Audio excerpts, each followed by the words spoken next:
નમસ્કાર વિદ્યાર્થી મિત્રો, જીપીએસસી ઓનલાઈનના ડિજિટલ પ્લેટફોર્મ પર હું સુરજ ભટ્ટ આ બધાનું હાર્દિક સ્વાગત કરું છું. તો વિદ્યાર્થી મિત્રો, તમને બધાને ખ્યાલ હશે કે જીપીએસસીની જે ક્લાસ 1-2ની જે ભરતી હતી એ બહુ એમ કહી શકીએ કે 80 દિવસની હવે આપણે એમ કહી શકીએ કે બાકી છે પ્રિપેરેશન, આપણે એમ કહી શકીએ, અથવા આપણે એમ કહી શકીએ કે 80 દિવસની વાર છે જીપીએસસીની જે પ્રિલિમ પરીક્ષા જે આવવાની છે એની 80 દિવસની વાર છે. તમે બધાએ એડવર્ટાઇઝ જોઈ હશે જે 183 જેટલી વેકેન્સી આવેલી છે કે 183 ક્લાસ 1 અને 2 કે જીપીએસસી દ્વારા આ એમ કહી શકીએ કે આ જે ક્લાસ 1-2ની 5મી ભરતી કહી શકો તમે કે આ સતત દિનેશ દાસા સરના જે સમયગાળા દરમિયાન એની ચેરમેનશીપમાં આ જીપીએસસીની સતત 5મી એક્ઝામ છે. તો આ જે એક્ઝામ જીપીએસસી ક્લાસ 1-2ની છે જેમાં આપણે 183 વેકેન્સી આવેલી છે અને એક એમ કહી શકો કે તમારા માટે એક બહુ સારી તક અહીંયા અને એનો લાભ તમે લઈ શકો. ક્લાસ 1-2 અધિકારી આ વર્ષના અંતે અથવા આપણે એમ કહી શકીએ કે જ્યાં સુધી આ જે વેકેન્સી કમ્પ્લીટ થશે ત્યાં સુધીમાં તમે ક્લાસ 1-2 અધિકારી બનવા માટેની એક સારી તક તમને મળેલી છે વિદ્યાર્થી મિત્રો.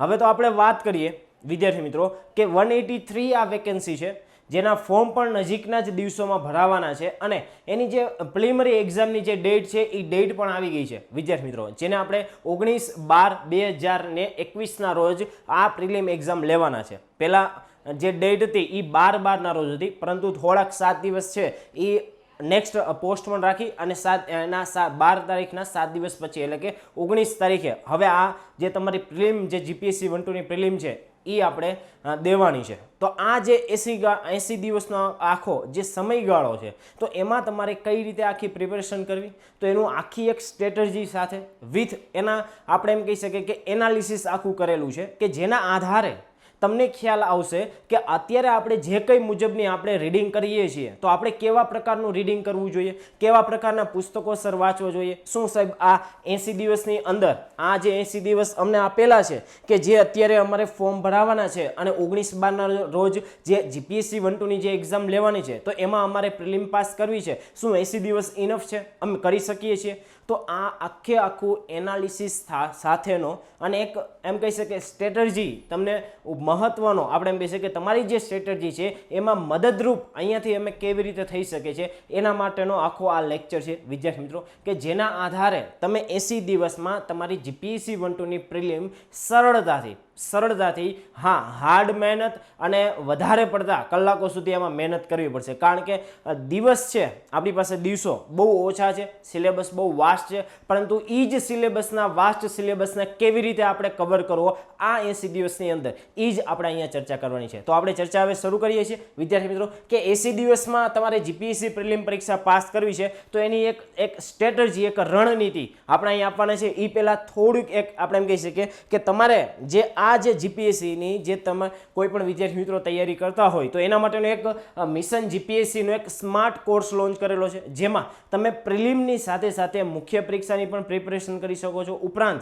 કે આમાં આ જે કોર્સની અલગ અલગ વિગતો તમને અહીંયા જોવા મળતી હશે કે જેમાં પ્રિલિમની સાથે મુખ્ય પરીક્ષાની તૈયારી ઉપરાંત ગુજરાતના સર્વશ્રેષ્ઠ જે એમ કહી શકીએ કે એક દરેક વિષયના તજજ્ઞો દ્વારા તમને અહીંયા નોલેજ આપવામાં આવશે. ઉપરાંત કે જે લોકો ઓલરેડી ઘણી બધી વખત પ્રિલિમ પાસ કરેલી હોય, મેન્સ આપેલી હોય એવા વ્યક્તિઓ દ્વારા તમને અહીંયા ભણાવવામાં આવતું હોય છે વિદ્યાર્થી મિત્રો, કે જેના આધારે એને આખા ટ્રેન્ડની ખબર હોય, ટ્રેન્ડ જે રીતે બદલાય છે, જીપીએસસીનો પ્રશ્ન પૂછવાનો જે કંઈ પણ ટ્રેન્ડ બદલાનો છે, ઉપરાંત કે તમારે કેવા પ્રકારના હવે પ્રશ્નો સંભવિત છે, કારણ કે આ ટોપિકમાંથી હજી એટલા બધા પ્રશ્નો પૂછાણા નથી અથવા આ ટોપિકમાંથી વધારે પ્રશ્નો પૂછાય છે તો કયો ટોપિક તમારે કેટલો કરવો એ મુજબનું આખું એનાલિસિસની સાથે આખા આ લેક્ચરનું એમ કહી શકીએ કે બનાવેલા છે વિદ્યાર્થી મિત્રો, જેમાં લેક્ચરની પીડીએફ પ્લસ એમાં તમને અલગ અલગ 3 વિષયની એમસીક્યુની બુક પણ ફ્રીમાં આપવામાં આવશે. ઉપરાંત કે ટોપર્સની નોટ કે જે અલગ અલગ વિષયોના ટોપર્સ દ્વારા તૈયાર કરવામાં આવેલી એવી સબ્જેક્ટ વાઇઝ ટોપર્સની નોટ પણ અહીંયા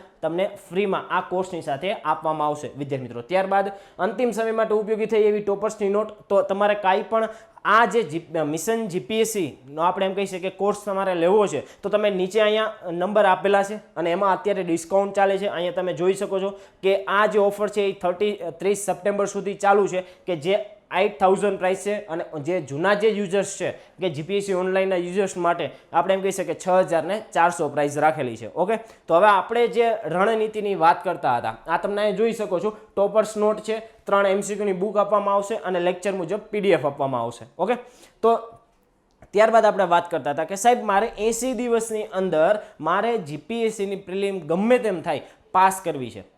તો તમારે જો 80 દિવસની અંદર પ્રિલિમ પાસ કરવી હોય, અને ઘણા બધા એવા અત્યાર સુધી એવા હશે કે મને મેસેજ આવતા હતા, એ હું તમને કહું કે ઘણા બધા એવા વિદ્યાર્થી મિત્રો હતા કે સર હવે અમારે શેની પ્રિપેરેશન કરવી, સર અમારે હવે કઈ એક્ઝામ આવશે સર, અથવા અમારે અત્યારે આ જે ક્લાસ 3ની એક્ઝામ કોઈ આવેલી છે ગૌણ સેવા પસંદગી મંડળની, શું સાહેબ હવે અમારે એની તૈયારી કરવી જોઈએ કે સર કે હવે અમારે હજી જીપીએસસી જ્યાં સુધી ન આવે ત્યાં સુધી અમારે એનું રિવિઝન કરવું જોઈએ અથવા એના પુસ્તકો રીડ કરવા જોઈએ. તો એનો બધાના જવાબો તમને અહીંયા સરળતાથી ઇઝીલી તમને સમજાવું છું. ઓકે, તો હવે આપણે ચર્ચા કરીએ. આપણે છે પહેલાં ખાલી આપણે બેઝિક જે લોકો હજી ગ્રેજ્યુએશન થયેલા હોય 2021માં અને એ લોકોને એક્ઝામ આપી છે, તમારી પાસે TY તમારું કમ્પ્લીટ થઈ ગયું, તમારે એક્ઝામ આપી દીધી અને એ લોકોને એક્ઝામ આ ક્રેક કરવી છે, તો એના માટેની આખી એક સ્ટ્રેટેજી છે વિદ્યાર્થી મિત્રો. થઈ શકે છે તમારાથી, અને જે લોકો ઘણી બધી વખત એક્ઝામ આપેલી હોય અને પ્રિલિમમાં થોડાક માર્કથી રહી જતા હોય, તો એને કેવી રીતે પ્રિપરેશન કરવી, અત્યારે એને કયા વિષય ઉપર વધારે ભાર આપવો જોઈએ, અથવા એની જે રણનીતિ હતી કદાચ એમાં કદાચ ક્યાંક કોઈ ખામી રહી ગઈ, અથવા એને અમુક એવા પ્રકારના પુસ્તકો ઇન ડેપ્થ વાંચી લીધેલા હોય કે જેમાંથી એ પૂછાણું ન હોય, તો આપણે કેવા પ્રકારના પુસ્તકો વાંચવા જોઈએ કે જેમાંથી મોટાભાગનું સર અમારે કવર અપ થઈ જાય. તો એ બધા જ આપણે પ્રશ્નોનો અહીંયા આન્સર આપણે ચર્ચાના આધારે આપશું. તો સૌપ્રથમ આપણે પહેલા માળખું જોઈ લઈએ કે જીપીએસસી દ્વારા ઘણા બધાને ખ્યાલ હશે, ઘણા બધા નવા વિદ્યાર્થી મિત્રો હોય જેને ખ્યાલ ન હોય તો એને એક ગાઈડન્સ મળી શકે, એટલા માટે એક બેઝિક આપણે વાત કરી દઈએ કે જે આપણી પ્રિલિમિનરી એક્ઝામ હોય છે, જીપીએસસીની જે પ્રિલિમિનરી એક્ઝામ હોય છે, એમાં GS1 અને GS2 એવી રીતે મુખ્ય 2 પેપર હોય છે. GS1ના 200 માર્ક્સ હોય છે, GS2ના સેમ 200 માર્ક્સ 3 કલાક આપવામાં આવે છે. 400 માર્ક્સનું ટોટલ જે આપણે એમ કહી શકીએ પેપર હોય છે, 2 પેપર, અને એના આધારે પછી આગળ એમાંથી મેરિટ બનતું હોય છે, અને મેરિટમાંથી આપણે પ્રિલિમિનરી પરીક્ષા પાસ કરીએ એટલે પછી આપણને મુખ્ય પરીક્ષાનો આખો દોર આવે છે, જેમાં મુખ્ય પરીક્ષામાં એની કેવો અભિગમ હોય છે, તો વર્ણનાત્મક અભિગમ હોય છે, અને એના અલગ અલગ પેપર હોય છે, ગુજરાતી, અંગ્રેજી, નિબંધ, પછી GS1, GS2 અને GS3, જેને સામાન્ય અભ્યાસ 1, 2, 3 તરીકે ઓળખવામાં આવે છે. એ બધામાં 3 કલાકનો સમય અને એકના 150 ગુણ, એટલે કે ટોટલ છે એ 900 માર્ક્સનું થાય છે. તમે જોઈ લો ટોટલ આપણે 3 ને 3 6 પેપર, એકના 150 એટલે કુલ ગુણ 900 માર્ક્સનું એ મેઇન મુખ્ય પરીક્ષા હોય છે કે જેના આધારે તમારું ફાઇનલ મેરિટ બનતું હોય છે. પરંતુ અત્યારે આપણે પ્રિલિમ આવવાની છે, તો ઇન ડિટેલમાં પ્રિલિમના અભ્યાસક્રમની વાત કરશું, પ્રિલિમમાં પૂછાઈ ગયેલા પ્રશ્નોનું જે એનાલિસિસ આખું મેં કરેલું છે એ પછી ટોપિક વાઇઝ હોય, ત્યારબાદ જે સિલેબસના મુદ્દાઓ છે એના મુદ્દાઓ મુજબ અલગ અલગ ટોપિક વાઇઝ પ્રશ્નોનું એનાલિસિસ કરેલું છે. ત્યારબાદ ભૌતિક ભૂગોળ, ગુજરાતની ભૂગોળ અને જે ભારતની ભૂગોળ છે એમાં આપણે પ્રિપરેશન કરવી છે સાહેબ. તો સૌથી વધારે હું પહેલાં કયો સબ્જેક્ટ એમાંથી અથવા કયો મુદ્દાને હું પકડું, તો એના વિશે બધી જ આપણે ચર્ચા કરશું. આ પહેલાં આપણે બેઝિક આ વસ્તુ આપણે પહેલાં જેટલી બેઝિક વસ્તુ છે એના વિશે પહેલાં ચર્ચા કરશું કે જેમ કે જીપીએસસીની કોઈ પણ એક્ઝામ લે એ પછી 1, 2 હોય, DYSO હોય, STI હોય કે PI હોય, તો એમાં સાહેબ આ ભૂગોળ વિષય જે છે, તમે જે ભૂગોળ લ્યો છો તો એ ભૂગોળ વિષયનું મહત્વ કેટલું છે. તો તમે જ્યારે જીપીએસસી 1, 2 આપતા હોય તો એમાં તમારે જે આપણે વાત કરેલી કે 200 માર્ક્સનું GS2નું જે પેપર છે એમાં 50 MCQ, 200માંથી 50 MCQ માત્ર ને માત્ર ભૂગોળ વિષયના હોય છે. જ્યારે તમે DYSO આપતા હોય ત્યારે આપણને 22 થી 25 પ્રશ્નો છે એ ભૂગોળના હોય છે. ત્યારબાદ STI આપો સેમ એજ એમાં કે 25 થી 28 એમાં ઉપર નીચે થતું હોય, કોઈ કરંટનું નદીનો કોઈ વિવાદ હોય, ત્યારબાદ કોઈ એવું આપણે એમ કહી શકીએ રાષ્ટ્રીય ઉદ્યાન ચર્ચામાં હોય તો એમાંથી પ્રશ્ન આવી શકે છે, એટલે 25 થી 28 STIમાં. અને જ્યારે તમે PIની વાત કરો તો એમાં 30 થી 32 પ્રશ્નો જેટલા પ્રશ્નો છે એ ભૂગોળ વિષયના હોય છે. ટોટલ આપણે 7 થી 8 સબ્જેક્ટમાંથી જીપીએસસી છે એનો અભ્યાસક્રમ અથવા સિલેબસ છે એ બનેલો હોય છે, જેમાંનો એક આપણો વિષય એટલે કે ભૂગોળની આપણે અહીંયા ડિટેલમાં ચર્ચા કરશું. અને ભૂગોળ ઉપરાંત જનરલ ઘણા બધા એવા પ્રશ્નો હતા કે જે અત્યાર સુધી મારી પાસે આવતા હતા, તો આપણે એના વિશે કે કેટલાક મિત્રોએ જીપીએસસી બાબતે ઘણા બધા પ્રશ્નો મને રજૂ કરેલા હતા, મેસેજ આવેલો હોય, કોઈ પૂછતા હોય ફોનમાં, મારી પાસે સમય ન હોય, તો એ બધા જે પ્રશ્નો છે એ તમને આ લેક્ચરના માધ્યમથી કે એક લેક્ચરના માધ્યમથી ઘણા બધા વિદ્યાર્થીઓ સુધી પહોંચી શકાય. તો એના માટેનો એક એમ કહી શકીએ આ એક ઇન્ટ્રોડક્ટરી લેક્ચર છે. અને બીજી એક આપણે વાત કરીએ થોડીક એમ કહી શકીએ કે તમારી પ્રિપરેશનની, કે અત્યાર સુધી તમે જે કંઈ પણ મહેનત કરેલી છે, અત્યાર સુધી તમે જે કંઈ પણ પુસ્તક રીડ કરેલું છે, અથવા તમે કોઈ એવા ઓથેન્ટિક સોર્સ તમે રીડ કરેલા હોય તો વાત બરોબર છે, તો તમે યોગ્ય દિશામાં છો. પરંતુ અત્યાર સુધી તમને એમ થાય સાહેબ હું ક્લાસ 3ની અત્યાર સુધી તૈયારી કરતો હતો, આ વખતે મારે ક્લાસ 1-2 આપવી છે, તો શું હું આપી શકું? તો 110% તમે આપી શકો, પરંતુ તમારી મહેનત હોવી જોઈએ, તમારામાં અત્યારે હાર્ડવર્ક કરવાની એમ કહી છે ક્ષમતા હોવી જોઈએ. અને એ ક્યારે આવશે કે તમારામાં ઓલરેડી એક એવો જુસ્સો હોય કે ના સાહેબ મારે આ પરીક્ષા ક્રેક કરવી છે. ઓકે, તો હવે આપણે એના વિશે વાત કરીશું, જીપીએસસીની તૈયારી વિશે થોડી ચર્ચા કરીએ. અને આ જે ચર્ચામાં હવે તમે અને ઉપરાંત કે તમે અત્યાર સુધી ઘણી બધી જગ્યાએ ક્લાસ કરેલા હશે, ઘણા બધા પુસ્તકો રીડ કરેલા હશે, તો આ જે ક્લાસ કોઈ પણ જગ્યાએ કરેલા હોય, તમે કોઈ પણ જગ્યાએ અલગ અલગ જગ્યાએ તમે તમારા પુસ્તકોનું રીડિંગ કરેલું હોય, તેમ છતાંય તમારે જેટલું રિઝલ્ટ જોતું હોય એટલું રિઝલ્ટ નથી આવતું, પ્રિલિમ પરીક્ષા પાસ નથી થતી, તો આ તમારા જે ઘણા બધા પુસ્તકો તમારે ન વાંચવા હોય અને સ્માર્ટ તૈયારી કરવી હોય કે માત્ર તમે જે આપો એ જ મુજબનું એમ કહી શકીએ કે અમે અહીંથી જેટલું કરાવી એટલું જ તમારે કરવું હોય અને એમાંથી પણ તમે પાસ થઈ શકો છો. હું એમ કહું છું કે નથી થતા એવું નથી કહેતો કે હું જે અહીંયાથી ભૂગોળ વિશેનું જે કંઈ પણ આખું એનાલિસિસ કરી અને જે મુજબના અહીંયા આખો મિશન જીપીએસસીનો જે આખો એમ કહી છે કે પ્રોગ્રામ આખો જે બનાવેલો છે વિદ્યાર્થી મિત્રો, એ આખો કેવી રીતે બનાવેલો છે અને હું તમને શા માટે આવી રીતે કહી શકું છું કે મેં અહીંયા જેટલું ભૂગોળમાં કરાવેલું છે એટલું તમે કરશો તો 110% એમાંથી તમને ભૂગોળનો પ્રશ્ન બહાર નહીં જાય.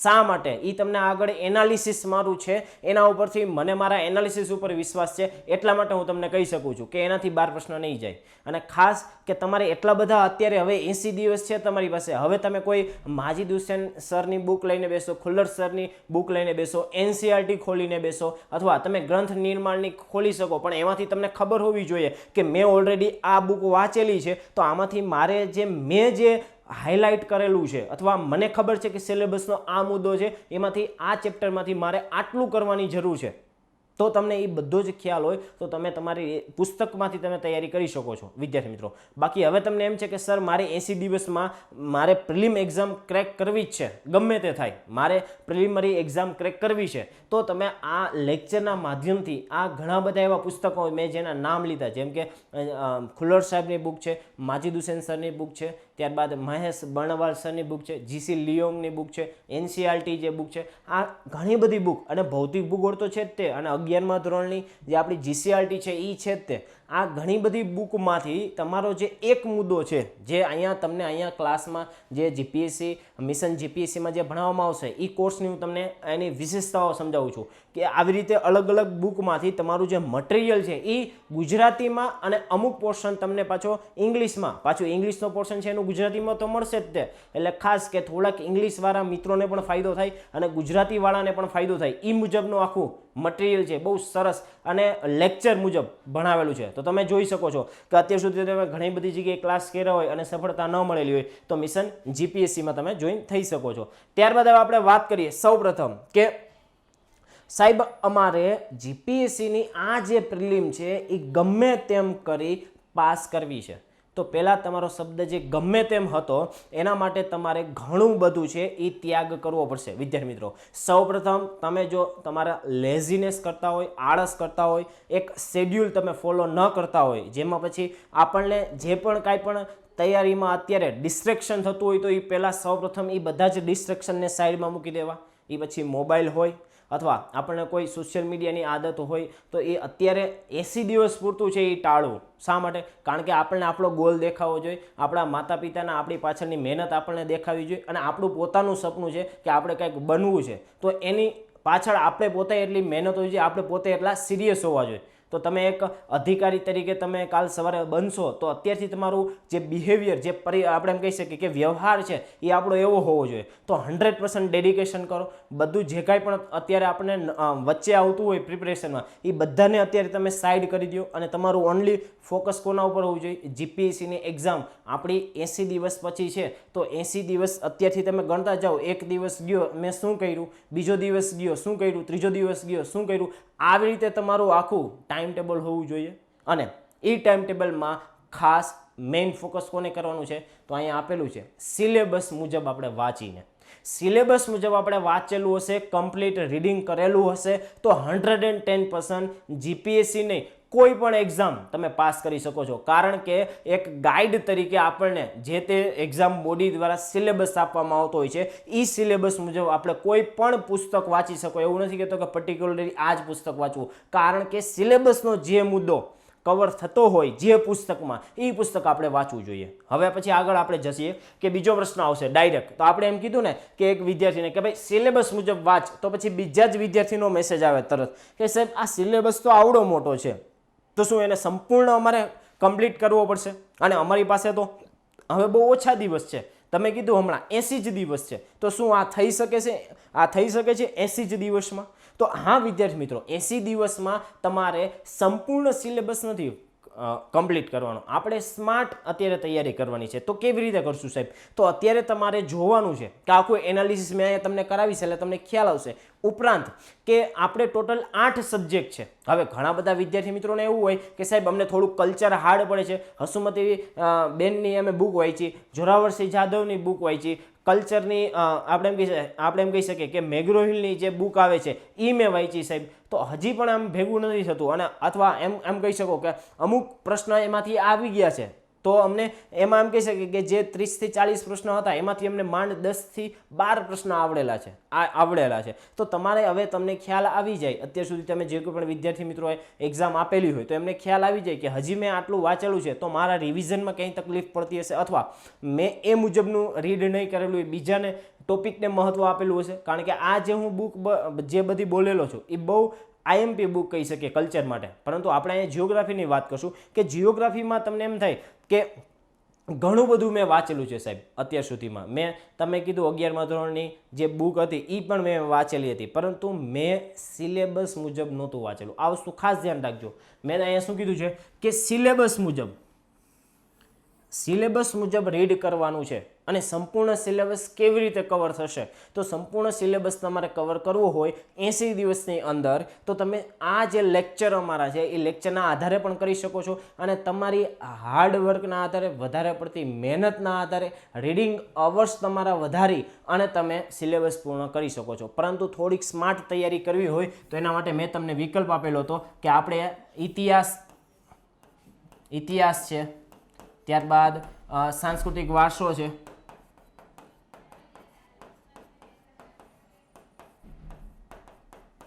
ત્યારબાદ બંધારણ છે, અને ગણિત એટલે મેથ્સ અને રિઝનિંગ એમ સમજી લેજો. આ GS1 આપણે આવે છે. ઓકે. અને GS2 આપણે શું આવે છે? GS2 ભૂગોળ આવશે, ત્યારબાદ અર્થશાસ્ત્ર આવશે, ત્યારબાદ સાયન્સ એન્ડ ટેક આવશે, અને છેલ્લે આપણે કરંટ આવશે. તો આવી રીતે આવતા હોય ટોટલ આપણને અહીંયા 8 સબ્જેક્ટ જેવું દેખાય છે. તો એમાંથી અમુક વિદ્યાર્થી મિત્રોને હું મારી પર્સનલી વાત કરું કે મને થોડું કલ્ચર છે એમાં મારા ખોટા પ્રશ્નો પડે છે, અથવા મને સાહિત્યના જે કવિઓના જે પ્રશ્નો પૂછાય છે તો હું કોઈ દી અડતો જ નથી, અથવા હું કલ્ચર છે એ બહુ ઓછું અથવા લિમિટેડ વાંચું છું. એક જ બુક હું વાંચું, હસુમતીબેન સેદાણી. બાકી એમાંથી જો આવ્યું તો આપણને આવડશે કલ્ચર, બાકી વધારે હું એમાં મહેનત નથી કરતો. તો તમારે પણ એવા અમુક વિદ્યાર્થી મિત્રોના મેથ્સ અને રિઝનિંગ હોય કે જે એમાંથી મને એમ થાય છે કે મારા મેથ્સ અને રિઝનિંગમાં બહુ સારા માર્ક્સ આવે છે, તો હું એને ઉપર થોડીક વધારે મહેનત કરીશ કે જેના આધારે મારે 80 દિવસમાં કેવી રીતે મારું મેથ્સ અને રિઝનિંગ વધારે હજી એમાંથી માર્ક્સ મેળવી શકે.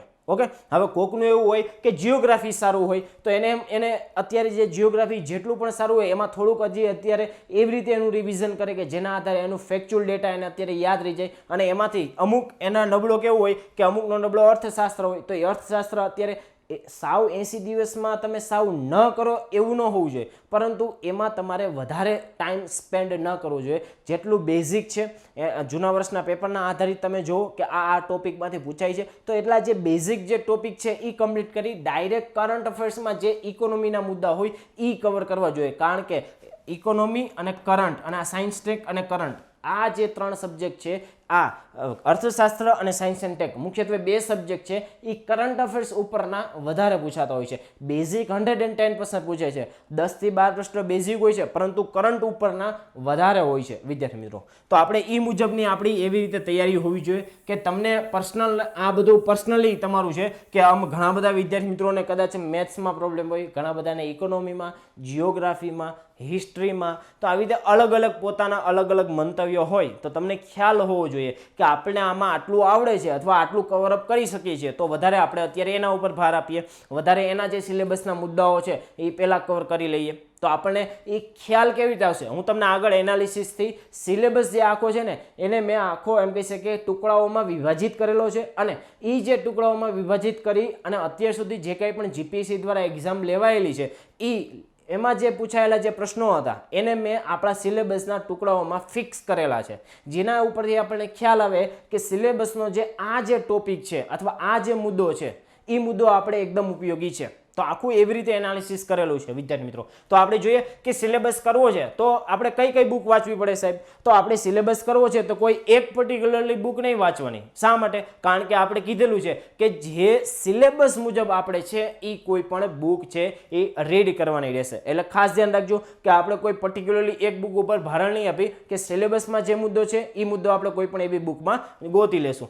ત્યારબાદ હવે આપણે વાત કરીએ કે કરંટ અફેર્સ માટે સાહેબ, કરંટ અફેર્સ માટે શું કરવું જોઈએ. તો કરંટ અફેર્સ માટે અલગ અલગ કોઈ પણ સૌપ્રથમ તો પહેલા એક ન્યૂઝપેપર રીડ કરવું જોઈએ. હવે 80 દિવસમાં સર આ ન્યૂઝપેપર રીડ થઈ શકે છે? હા થઈ શકે છે, પણ તમારી સ્પીડ એમાંથી સારી હોવી જોઈએ. હવે એમ થાય કે સાહેબ અમે નવા છીએ, અમને ખબર નથી પડતી કે ન્યૂઝપેપરમાંથી અમારે કયો મુદ્દો અત્યારે રીડ કરવો જોઈએ. તો તમારે કોઈ પણ એક મેગેઝિન, કોઈ પણ એક પ્રાઇવેટ પબ્લિકેશનનું કોઈ એક મેગેઝિન પકડી લ્યો, અથવા સરકાર દ્વારા જે બહાર પાડવામાં આવે છે ગુજરાત પાક્ષિક એ તમે જોઈ શકો છો, અને ધ એડિટોરિયલ શોના મારા લેક્ચર છે, ત્યારબાદ જય સરના કરંટ અફેરના લેક્ચર આવશે, અને જીપીએસસી ઓનલાઈન દ્વારા કે જે મેગેઝિન બહાર પાડવામાં આવે છે એવરી વીક, તો એ તમે વીક એમાં જે તમને ડાયરેક્ટ મુદ્દાઓ મોસ્ટ આઈએમપી જે મુદ્દાઓ હોય છે જે ન્યૂઝપેપરમાંથી કવરઅપ કરવામાં આવેલા હોય છે તો એ પણ તમે રીડ કરી શકો છો. અથવા કોઈ પણ એવું મેગેઝિન કે જેમાંથી તમે એમ કહેશે કે તમને એની લેંગ્વેજ સમજાતી હોય, ઓકે, તો તમે એ પણ રીડ કરી શકો છો. કોઈ પણ એક ન્યૂઝપેપર અથવા કોઈ પણ એક મેગેઝિન, ઓકે, આ તમારા કરંટ માટે ઇનફ છે. ત્યારબાદ આપણે વાત કરીએ એના પછીનો જે પ્રશ્ન છે કે પ્રાથમિક પરીક્ષાનો અભિગમ કેવો હોવો જોઈએ સાહેબ. 400 માર્ક્સનો આ પૂછાય છે, શું તો અમારે બધો જ સિલેબસ કવર કરવાનો છે? તો મેં તમને પહેલાંય કીધું હતું કે તમારે બધો સિલેબસ કવર કરવો 80 દિવસમાં એ યોગ્ય નથી લાગતું મને. અથવા અમુક જેને જૂની તૈયારી હોય અમુક સિલેબસ કવર થઈ જતો હશે, પરંતુ જે નવા વિદ્યાર્થી મિત્રો છે કે જે હજી એમ કહી શકે કે હજી ગ્રેજ્યુએશનમાંથી આવેલા છે અથવા હજી ફર્સ્ટ અટેમ્પ આપી હતી ને હજી એ સિલેબસ કવર કરે છે, તો આ 80 દિવસમાં એને કવર ન થાય. પરંતુ આપણે 400માંથી 400 માર્ક્સ એને લેવાના, એ પણ ખબર છે, ખ્યાલ છે બધાને. કારણ કે આપણું જે મેરિટ છે એટલે કે જીપીએસસી 1-2નું 400માંથી મેરિટ મેક્સિમમમાં મેક્સિમમ ક્યાં સુધી અત્યાર સુધી ગયેલું છે 140. એ હું વધારે આંકડો કહું છું, 140 પ્લસ અથવા 150 પ્લસ તમે માર્ક્સ લઈને આવી શકો. 400 પ્રશ્ન છે તો એમાંથી આપણે 150 માર્ક્સ લેવાના છે, 150 માર્ક્સ લેવાના છે. તો એ તમે 150 માર્ક્સનો ટાર્ગેટ રાખેલો હોય તો 110% તમારી મુખ્ય પરીક્ષા આવશે. એટલે કે જેવા તમે એક્ઝામ હોલમાંથી બહાર નીકળશો 2 પેપર દઈ અને જ્યારે આમ કહી શકીએ કે ફાઇનલ આન્સર કી અથવા જે આમ કહી શકીએ કે જે પ્રોવિઝનલ આન્સર કી આવેલી હોય અને ત્યારે તમારા પેપર તમે જ્યારે ચેક કરો, તમારી આન્સર શીટ તમે ચેક કરો ને ત્યારે તમને ખબર પડી જાય કે આપણે 150 અપ થાય છે, તો તમે ત્યારથી જ તમારી મુખ્ય પરીક્ષાની તૈયારી કરી શકો છો. એટલા માટે મેં કીધું કે આપણે 400માંથી 400 નથી લેવાના. એટલે જ મેં તમને કીધું કે સિલેબસ આખો આપણે પૂરો નથી કરવાનો, પરંતુ જે પણ આપણને આવડે છે એ જે આવડતા જે સબ્જેક્ટ છે એના ઉપર આપણી સારી પકડ હોવી જોઈએ કે જેના આધારે જીપીએસસી દ્વારા જે મુજબના ક્વેશ્ચન ફેરવીને પૂછવામાં આવે છે એ મુજબના આપણે આન્સર આપી શકીએ છીએ કે નહીં. એના માટે તમારે એમસીક્યુની પ્રેક્ટિસ પણ કરવી પડશે. એટલે આપણે 3 સબ્જેક્ટની આમાં એમસીક્યુની બુક પણ આપણે ફ્રી આપીએ છીએ. જેમ કે એમ કહી શકીએ કે એમાં બંધારણની આવવાની છે, જિયોગ્રાફીની આવવાની છે અને હિસ્ટ્રી. આ 3 સબ્જેક્ટની એમસીક્યુની એ પણ કેવી રીતે, તો જે આપણા સિલેબસના જે ટોપિક છે એ મુજબ અલગ અલગ એમ કહી શકીએ ક્વેશ્ચનના સિલેબસ મુજબ ભાગ પાડી અને આખી બુક બહાર પાડવામાં આવેલી છે. એ તમને ફ્રીમાં, આ તમે સબસ્ક્રિપ્શન લેશો એમાં ફ્રીમાં તમને અવેલેબલ થઈ જશે વિદ્યાર્થી મિત્રો. ત્યારબાદ અહીંયા પણ એ જ લખેલું છે કે 150 થી 160 આપણો જે માર્ક્સ છે એ કવર થઈ શકે એવો આપણો બેલેન્સ્ડ એપ્રોચ હોવો જોઈએ. જ્યારે આપણે એક્ઝામ આપતા હોય ત્યારે GS1 અને GS2ના જે બે પેપર છે આપણને એમ થાય કે GS1નું બહુ આપણને અઘરું ગયેલું છે, GS1નું પેપર આપણે દીધું ને આપણને એમ થયું કે બહુ અઘરું ગયું. આપણે મેં તો ખાલી સાહેબ 60 થી 70 જ અટેમ્પ્ટ કરેલા હતા, બાકી બધા મેં કરેલા છે. તો એ પેપર એક દઈ અને ફરી પાછું મૂંઝાઈ ન જવું, આપણને ગભરાઈ ન જવું કે બહુ અઘરું હતું. બધાને સેમ એવું જ લાગેલું હશે. આ હું તમને એમ કહી શકે કે ઘણા બધા વિદ્યાર્થીઓની આ તમને એમ કહી શકે મનોદશા અથવા મનોવ્યથા તમને સમજાવું છું આખી, કે અમુક GS1નું પેપર દઈને ગયા હોય અને પછી GS2નું અમુક તો દેવા જ ન જાય અથવા અમુક ટેન્શનમાં આવી જાય કે આ હરખું ગયું નથી, હવે શું થશે, હું પાસ નહીં થાઉં, આટલા મહિનાથી અથવા આટલા વર્ષોથી હું તૈયારી કરું છું, તો હવે GS2નું એના ઉપર ભારણ તમારું ટેન્શન છે એ વધી જતું હોય છે. એટલે ખોટી ચિંતા, ટેન્શન ન લેવું. આપણે GS1માં ભલે 50 જ આવડેલા હોય, 50 જ આપણને આવડતા હોય, પરંતુ એ 110% આપણે સાચા હોય એવા અટેમ્પ કરવા. ઓકે, અને પછી GS2માં આપણી યોગ્ય રણનીતિ હોવી જોઈએ. પછી બધાની અલગ અલગ રણનીતિ હોય કે અમુકને GS1ના જે બંધારણ છે, હિસ્ટ્રી છે એને એકદમ, અને મેથ્સ છે એકદમ પાવરફુલ હોય તો એને એમાં 70 થી 80 આવતા હોય. તો એવી રીતે તમારે ખાસ અહીંયા મારે એ જ કહેવાનું છે કે તમે એક્ઝામમાંથી GS1 દઈને નીકળો તો આપણો બેલેન્સ એપ્રોચ હોવો જોઈએ કે આપણને GS1નું આપણા માથે ટેન્શન ના આવી જાય, જેના લીધે GS2ના જે સબ્જેક્ટ આવડતા હશે, જે પ્રશ્ન આવડતા હશે એ પણ આપણા ખોટા ન થાય. એટલા માટે આમાં આપણે બેલેન્સ્ડ એપ્રોચ રાખવાની વાત કરેલી છે વિદ્યાર્થી મિત્રો. ત્યારબાદનો આપણે પ્રશ્નની વાત કરીએ કે કોઈ અન્ય ટિપ્સ સાહેબ આપવા માંગો છો, તો અન્ય ટિપ્સ એક જ છે કે તમે જ્યારે આ GPSCના જે 400 પ્રશ્નો જે પ્રિલિમના છે ને, એમાં મહત્વના અને મોટા ભાગના જે પ્રશ્નો કેવા હશે, તો સ્ટેટિક ભાગના હશે. સ્ટેટિક ભાગ એટલે શું કે ડાયરેક્ટ આમ કહી શકે તમે બુકમાં રીડ કરેલું હોય જે વસ્તુ એ જ આમાં પ્રશ્ન પૂછાશે. એપ્લાઇડ નોલેજ આમાં ઓછું આપણને જોવા મળશે, અથવા આપણે એમ કહી શકીએ કે 20-80નો તમને રેશિયો જોવા મળે કે 20% પ્રશ્નો એવા હોય કે તમે કદાચ એક પણ બુકમાં ન વાંચેલા હોય, 20 થી 30% પ્રશ્નો એવા હોય કે તમે એક પણ બુકમાં ન વાંચેલા હોય, એ પણ તમને પેપરમાં જોવા મળે. પરંતુ ત્યારે આપણી ક્ષમતા કેવી હોવી જોઈએ કે ત્યારે આપણને ખબર હોવી જોઈએ કે આ પ્રશ્ન આપણે અટેમ્પ્ટ કરવો કે ન કરવો, કે ટીક કરવો. ખાસ GPSCની જે 1-2ની જે એક્ઝામ છે એ એક્ઝામમાં તમે જ્યારે પ્રિલિમિનરી એક્ઝામ આપવા જાઓ છો ત્યારે તમને ખબર હોવી જોઈએ કે કયા પ્રશ્નમાં મારે ટીક કરવો જોઈએ અને કયા પ્રશ્નમાં મારે અટેમ્પ્ટ કરવો જોઈએ. જેના માટે તમારે પ્રેક્ટિસ, MCQની પ્રેક્ટિસ કરવી ફરજિયાત છે વિદ્યાર્થી મિત્રો. તો આ ખાસ ધ્યાન રાખજો. જેમાં GS1ની આપણે વાત કરશું આગળ જતા, તો હવે એમાં જોઈએ વિદ્યાર્થી મિત્રો. જેમાં આપણે જોતા હતા કે જે સ્ટેટિક ભાગ એટલે GS1માં આપણે જોઈએ તો જે હિસ્ટ્રી એટલે કે ઇતિહાસનો જે ભાગ છે, હિસ્ટ્રી એટલે કે ઇતિહાસનો જે ભાગ છે, ઉપરાંત આપણે મેથ્સ અને રિઝનિંગ જે કહી શકીએ કે તમે જો પ્રેક્ટિસ કરેલી હોય તો મેથ્સ અને રિઝનિંગના આપણે સમ સોલ્યુશન કરી શકીએ છીએ. અને મેથ્સ અને રિઝનિંગ એક એમ કહી શકીએ કે તમારે જે માર્ક્સમાં બુસ્ટઅપ આવતો એક સબ્જેક્ટ કહી શકીએ કે તમને એમાં 110% તમારો જો આન્સર સાચો પડે કાં ખોટો પડે, તમને એમાં કન્ફ્યુઝન અધર સબ્જેક્ટની જેમ ન હોય, જેનું મેથ્સ રિઝનિંગ સારું હોય,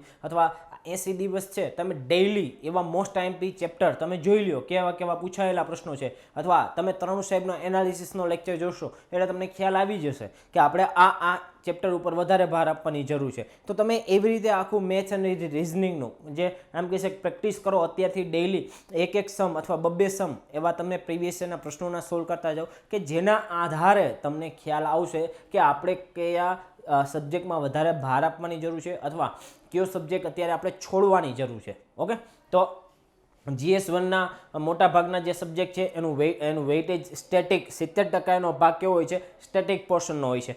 ત્યારબાદ એના ઉપર આપણે વધારે ભાર મૂકો. જ્યારે રીડિંગ કરતા હોય ત્યારે સ્ટેટિક જે ભાગ છે એ સ્ટેટિક ભાગ ઉપર આપણે વધારે ભાર મૂકવો જોઈએ. હવે આપણા જે સબ્જેક્ટની વાત કરીએ કે GS2માં જે ભૂગોળ જે સબ્જેક્ટ આવે છે, તો ભૂગોળમાં સાહેબ અમારે કઈ રીતે તૈયારી કરવી જોઈએ, તો ખાસ આપણે એના માટે મળેલા છે વિદ્યાર્થી મિત્રો. અત્યાર સુધી જે અલગ અલગ પ્રશ્નો આવેલા હતા એનું મેં તમને અલગ અલગ આપણે જે વિદ્યાર્થી મિત્રોના પ્રશ્નો આવેલા હોય તો એનો આપણે પર્સનલી હું એક એકને મેસેજ કરી અને ન કહી શકું, જેના આધારે હું આ એક લેક્ચરના આધારે બધા જેટલા પણ મારા વિદ્યાર્થી મિત્રો છે એને અહીંયા ગાઈડન્સ તરીકે આ બધા પ્રશ્નો હોય તો એનું સોલ્યુશન આવી ગયું હશે. ત્યારબાદ હવે આપણે જે વાત કરીએ કે આ જે 80 દિવસ છે, 80 દિવસની અંદર મારે સર પ્રિલિમ પરીક્ષા પાસ કરવી છે. ઓકે, તો હવે હું એને કેવી રીતે પ્રિપેરેશન કરું, તો મારી 80 દિવસની અંદર 100% આપણી પ્રિલિમ પાસ થઈ જાય. તો એની આપણે સૌપ્રથમ જો વાત કરીએ તો સૌપ્રથમ મેં તમને કીધું કે GS1 હવે તમને ટોપિક ખબર પડી ગયા છે. GS1માં શું આવે, GS2માં શું આવશે, કે GS2 જે છે વિદ્યાર્થી મિત્રો એમાં GS2માં આપણે આવે છે ભૂગોળ, અર્થશાસ્ત્ર, સાયન્સ એન્ડ ટેક અને કરંટ.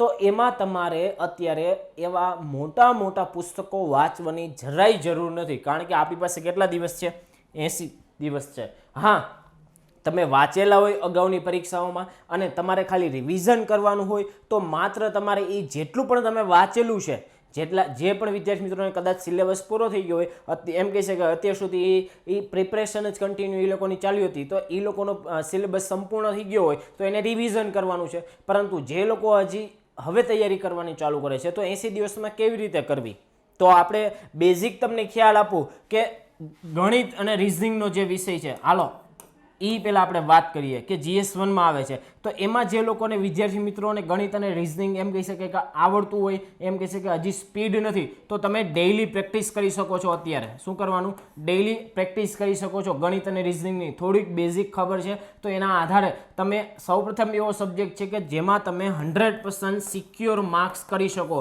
એવો આ 8 સબ્જેક્ટમાંથી આ એક જ સબ્જેક્ટ છે કે તમને કાં આવડતો હોય એનો પ્રશ્ન કાં ન આવડતો હોય. એટલા માટે કહું છું મેથ્સ અને રિઝનિંગ. ચલો, હવે ઘણા બધા વિદ્યાર્થી મિત્રોનું એવું હશે કે સાહેબ અમને મેથ્સ અને રિઝનિંગ છે એ હજી એટલું બધું ભાવતું નથી, તો એને બીજા કોઈ સબ્જેક્ટ આપણે વાત કરીએ, ઇતિહાસની, બંધારણ છે, ભૂગોળ છે. આ મુખ્ય એવા 3 સબ્જેક્ટ છે કે જે મોટા ભાગના જે વિદ્યાર્થીઓ હોય છે એ મોટા ભાગના વિદ્યાર્થીઓને આમાં આશરે 40 થી 50% જેટલું તો આવડતું જ હશે. 40 થી 50% જેટલું આવડતું હશે. અથવા જે લોકો હવે પ્રિપેરેશન કરતા હોય ગ્રેજ્યુએશન કરી અને હવે અમારે તૈયારી ચાલુ કરવી છે, તો એ જે વિદ્યાર્થી મિત્રો છે એને બંધારણ છે, ભૂગોળ છે અને ઇતિહાસ, આપણે જેને આમાંથી મોટા ભાગના પ્રશ્નો આપણે કવર અપ કરી શકીએ. તો આપણે બંધારણમાં કયું પુસ્તક વાંચવું જોઈએ, ભૂગોળમાં કયું પુસ્તક વાંચવું જોઈએ, તો આપણે અત્યારે કયા સબ્જેક્ટની વાત કરવાના છીએ, ભૂગોળ વિશે વાત કરવાના છીએ. તો હવે આપણે એની વાત કરશું ડિટેલમાં. બાકી આવી રીતે તમે અલગ અલગ તમારા જે કાંઈ પણ સબ્જેક્ટ હોય, તમને જે ફાવતા હોય, અનુકૂળ હોય, તો એ મુજબ તમારે રીડિંગ કરવું જોઈએ વિદ્યાર્થી મિત્રો. પરંતુ આપણે અહીંયા સ્પેસિફાઈ ભૂગોળને ઉદ્દેશીને આપણે વાત કરશું. અને યસ કે બધાય તમારા જે સબ્જેક્ટ છે એને તમારે 80 દિવસમાં ન્યાય આપવાનો છે. હું માત્ર 80 દિવસમાં ભૂગોળને કઈ રીતે કમ્પ્લીટ કરવો હું નહીં સમજાવું કે 80 દિવસની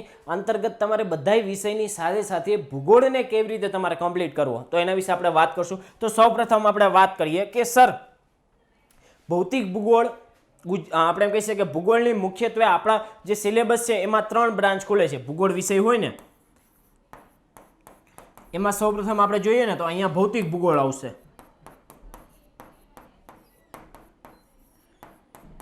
ત્યારબાદ જો આપણે વાત કરીએ તો ભારતની ભૂગોળની વાત કરશું અને ત્યારબાદ આપણે વાત કરીએ તો ગુજરાતની ભૂગોળ.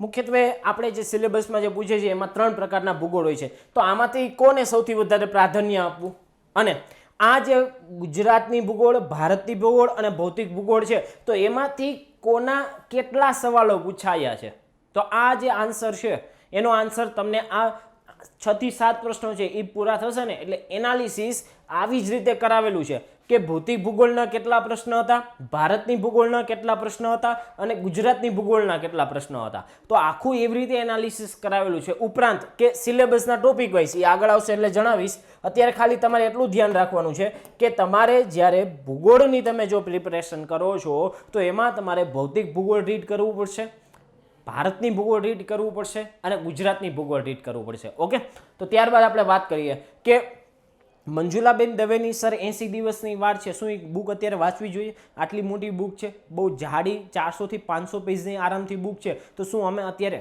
પ્રિલિમરી માટે આ બુક વાંચી શકીએ? એમાં તમે ખાસ કેવું વાંચી શકો કે જે જૂના વર્ષના જે પ્રશ્નો પૂછાયેલા છે એ ટોપિક જોવાના અને એ જ મુજબનું આમાંથી વાંચવાનું છે. આખી બુક તમારે વાંચવાની નથી, કારણ કે આ જે બુક છે એ મુખ્ય પરીક્ષા માટે મોસ્ટ આઈએમપી છે. મુખ્ય પરીક્ષા માટે તમારે જ્યારે ગુજરાતની ભૂગોળનો ટોપિક તમારે કરવો હોય ત્યારે મોસ્ટ એમપી બુક તરીકે તમે આને લઈ શકો છો. કોને? મંજુલાબેન દવેની ગ્રંથ નિર્માણની ગુજરાતની આર્થિક અને પ્રાદેશિક ભૂગોળ. અને 100% કે આ તમારા માટે મુખ્ય પરીક્ષા માટે ઉપયોગી છે. તમારે જ્યારે પ્રિલિમની રીડિંગ કરવાનું છે તો એમાં તમારે જે એમ કહી શકીએ કે અમુક જે ગુજરાતના મહત્વના જે મુદ્દાઓ છે, જેમ કે ગુજરાતમાં આવેલા અલગ અલગ ડુંગરાળ પ્રદેશો, ત્યારબાદ ગુજરાતનો રણનો જે પ્રદેશ છે, ગુજરાતમાં અલગ અલગ પ્રકારની આદિજાતિઓ વસેલી છે, તો આવા જે કોઈ પણ મુદ્દાઓ છે એ તમે આમાંથી કવર અપ કરી શકો છો. ત્યારબાદ હવે આપણે આગળ વાત કરીએ કે તો બીજી કોઈ ગ્રંથ નિર્માણની સાહેબ બુક ઇનફ છે? હા, આગળ હું બુકનું નામ લિસ્ટ આપીશ કે એમાંથી 100% એમાંથી પ્રશ્ન આવશે. 100% તમારે એ બુક થોરલી આખી વાંચવાની રહેશે. તો એ મુજબ તમારે તૈયારી કરવાની છે. 80 દિવસ છે ટાઈમ મેનેજમેન્ટની સાથે કે એ આ 80 દિવસમાં હું આખા બધા જ સબ્જેક્ટનું રીડિંગ પ્લસ રિવિઝન પ્લસ હું એની MCQની ટેસ્ટ આપીશ, જેના આધારે મારો જે લોજિકનો જે પાવર છે, એટલે કે જ્યારે આપણે એક્ઝામમાં બેસી ત્યારે આપણને ABCD 4 ઓપ્શન આવતા હોય તો આપણે એમાંથી A અને B તો આપણે એમ કહી શકીએ એલિમિનેટ કરી નાખેલા છે, પરંતુ હવે મારે C અને D માંથી આન્સર આવે છે, તો મારે કયો આન્સર આપવો જોઈએ તો મારી પોસિબિલિટી સાચા પડવાની રહે. તો આવું ક્યારે તમે ગેઝ કરી શકો, જેને ગેઝિંગ પાવર કહી શકે, કે જ્યારે તમે વધારેમાં વધારે MCQની પ્રેક્ટિસ કરેલી હોય. તો આવી પ્રેક્ટિસ થશે, એ મુજબની તમારી તૈયારી હોવી જોઈએ. આગળ એની વાત કરશું મેપિંગ કઈ રીતે કરવું. તો તમે લેક્ચરમાં જોશો, દરેક લેક્ચર મારો એક પણ લેક્ચર એવો નહીં હોય કે જેમાં મેં તમને એવું નહીં કીધેલું હોય કે આમાં તમારે મેપિંગ કરવું જોઈએ, મેપિંગનું અહીંયા ધ્યાન રાખવું જોઈએ. આ મુજબ આ ટોપિકમાં મેપિંગ કરી શકાય છે. ઓકે, તો ખાસ લેક્ચર જોજો, તમને એમાં વધારે ખ્યાલ આવશે. અથવા બ્લેન્ક મેપ લઈ અને તમે કોઈ પણ પર્વત વિશે રીડિંગ કરતા હોય, નદી વિશે રીડિંગ કરતા હોય, તો કોઈ અથવા રાષ્ટ્રીય ઉદ્યાનો વિશે તમે રીડિંગ કરતા હોય, અલગ અલગ સરોવરો, તળાવો, અથવા કોઈ એક પ્રદેશના સપોઝ આપણે કિનારાના આમ કે તટીય કિનારાઓ જે છે એમાં કેટલા રાજ્યોનો સમાવેશ થાય છે, પશ્ચિમ ઘાટ છે તો એ પશ્ચિમ ઘાટ કેટલા રાજ્યોમાંથી પસાર થાય છે, તો આવા બધા મેપ બેઝડ પ્રશ્ન કહી શકીએ એવા પૂછાય છે. તો આપણે શું એવી રીતે પ્રિપરેશન કરેલી છે? રીડિંગ ઘણું કરેલું હશે વિદ્યાર્થી મિત્રો, પરંતુ મેપિંગ કરેલું હશે તો તમને 110% યાદ આવશે કે અહીંયા મેં ટીક કરેલું હતું મહારાષ્ટ્ર પાસે, અને પછી નીચે જેમ જેમ જતા જઈએ છીએ એમ પશ્ચિમ ઘાટ કેરળ અને તમિલનાડુ સુધી ફેલાયેલો છે. તો શું તમને એ મુજબનું યાદ છે? ગુજરાત જે દક્ષિણનો જે ભાગ છે ત્યાંથી શરૂ કરી અને મહારાષ્ટ્ર સુધી શું કહેવાય આપણે તમિલનાડુ સુધી છે એ પશ્ચિમ ઘાટ ફેલાયેલો છે. એવી રીતે તમે પ્રિપેરેશન કરેલી છે તો તમને શું મેપિંગ કરેલું હોય તો તમને યાદ આવશે વિદ્યાર્થી મિત્રો. એટલે ખાસ જ્યારે રીડ કરતા હોય ત્યારે મેપ બાજુમાં રાખો. અત્યારે મેપિંગ કરવાનો સમય નથી. શું કામ? કારણ કે તમે મેપ બાજુમાં રાખશો તો તમે જોઈ લેશો રાજ્ય, તો તમને ઇઝીલી યાદ રહી જશે. હવે તમે 80 દિવસ છે સ્માર્ટ તૈયારી કરવાની છે. ઓકે, ત્યારબાદ આપણે વાત કરશું કે વર્લ્ડ જીઓગ્રાફીમાં કેટલું ભારણ આપવું જોઈએ. તો વર્લ્ડ જીઓગ્રાફીના જે મોટા જે કન્ટિનેન્ટ છે, જેમ કે આફ્રિકાનો ખંડ, 7 કોન્ટિનેન્ટ છે, 7 ખંડો છે, એ તો બધાને ખ્યાલ જ હશે. તો 7 ખંડોની જે બેઝિક જે જનરલ માહિતી છે એ જનરલ માહિતી રીડ કરવી, જેના આધારે એમાંથી કોઈ પ્રશ્ન પૂછાતા હોય તો આપણને આવડી જાય. ઓકે, જેમ કે કોઈ મોટી રિવર છે, રણનો વિસ્તાર છે, સહારાનું રણ છે, આફ્રિકાનો ખંડ, મોસ્ટ એમપી આપણે કહી શકીએ પ્રશ્ન પૂછવાની બાબતે. ઓકે, ત્યારબાદ આપણે વાત કરીએ કે કરંટની સાથે ભૂગોળ છે એ લિંકઅપ કરી અને કઈ રીતે રીડ કરવું જોઈએ. તો કોઈ એવી નદીનો જળ વિવાદ ન્યૂઝમાં આવતો હોય, ત્યારબાદ કોઈ બોર્ડર ઇસ્યુનો વિવાદ આવતો હોય, કોઈ આદિજાતિ જે એમ કહી શકીએ આદિમ જાતિ અથવા આદિજાતિના કોઈ ઇસ્યુ હાલતા હોય, તો એવા બધા કરંટના મુદ્દાઓ વાંચવો જોઈએ. જેમ કે રાષ્ટ્રીય ઉદ્યાનનો કોઈ મુદ્દો કરંટમાં હોય, કોઈ નવું રાષ્ટ્રીય ઉદ્યાન ડિક્લેર કરેલું હોય, ટાઈગર રિઝર્વ ડિક્લેર કરેલો હોય, તો એ આપણને ખબર હોવી જોઈએ. અથવા ત્યાં કોઈ એવી ટાઈગરની વસ્તી ગણતરી થઈ, સિંહની વસ્તી ગણતરી થઈ, તો આવા અલગ અલગ જે કરંટના જે મુદ્દાઓ છે કે જે જીઓગ્રાફી સાથે સંકળાયેલા છે એ પ્રકારના મુદ્દાઓનું વધારે ભારણ આપવું જોઈએ કે જે તમને અહીંયા પૂછાઈ શકે છે. ઓકે, ત્યારબાદ હવે આપણે વાત કરીએ કે મોસ્ટ એમપી પ્રશ્ન. ઘણા બધા વિદ્યાર્થી મિત્રો કહેતા હોય સાહેબ ભૂગોળના પુસ્તકો ક્યાં ક્યાં રીડ કરવા જોઈએ. સૌપ્રથમ વાત કરીએ 80 દિવસને ધ્યાનમાં રાખી આ બધું હું તમને કહું છું. હવે ભૂગોળના જે પુસ્તકો છે સૌપ્રથમ 100% અને એમ કહી છે કે મસ્ટ નીડ આ બુક છે. 11th સ્ટાન્ડર્ડની ભૂગોળની જે બુક છે એ ફરજિયાતપણે રીડ કરવાની રહેશે. ત્યારબાદ આવે છે આપણે 12મા ધોરણની ભૂગોળની બુક, જેમાં આર્થિક પ્રવૃત્તિઓના પરિવહનના જે પ્રશ્નો હોય છે એ એમાંથી પૂછાતા હોય છે. આ છે એ મસ્ટ નીડ નથી. આ બુક મસ્ટ નીડ નથી, આ ખાસ ધ્યાન રાખજો. આ બુક છે એ ફરજિયાત નથી. તમારે વાંચવી હોય વાંચી શકો છો, મુખ્ય પરીક્ષા માટે ઉપયોગી છે. અત્યારે ખાસ તમને પ્રિલિમ માટે 80 દિવસમાં આ બુક 1 નંબરની બુક. પછી ત્યારબાદ જે પણ વિદ્યાર્થી મિત્રો અંગ્રેજીમાં ઇંગ્લિશમાં પ્રિપેરેશન કરે છે એના માટે છે. તો 11મા ધોરણની એમ કહી શકીએ એનસીઈઆરટીની જે બુક છે જે લોકો ઇંગ્લિશમાં પ્રિપેરેશન કરે છે તો એના માટે આ ફંડામેન્ટલ ઓફ ફિઝિકલ જિયોગ્રાફી એ ભૌતિક ભૂગોળની જ બુક છે. જેમ આપણે 11મા ધોરણની આ જે ભૂગોળની બુક છે જે ઇંગ્લિશમાં કરતા હોય એના માટેની બુક છે. ત્યારબાદ ઇંગ્લિશમાં કરતા હોય એના માટેની ત્રીજી મસ્ટ બુક કે એનસીઈઆરટી છે 11મા ધોરણની India physical environment must read book મેં તમને કીધેલી છે. ઇંગ્લિશ માટે આ 2, ગુજરાતી માટે આ અને હજી એક આવશે વિદ્યાર્થી મિત્રો. આ મુખ્ય પરીક્ષા માટે છે, આ મુખ્ય પરીક્ષા માટે છે પાછી. ત્યારબાદ ભારતની ભૂગોળ ગુજરાતીમાં જે લોકો પ્રિપેરેશન કરે છે એના માટે મોસ્ટ આઈએમપી અને મોસ્ટ નીડેડ બુક નંબર 4 અને 5. હા, ગુજરાતી માટે આ 3 બુક છે, આ 1, આ 2 અને આ 3.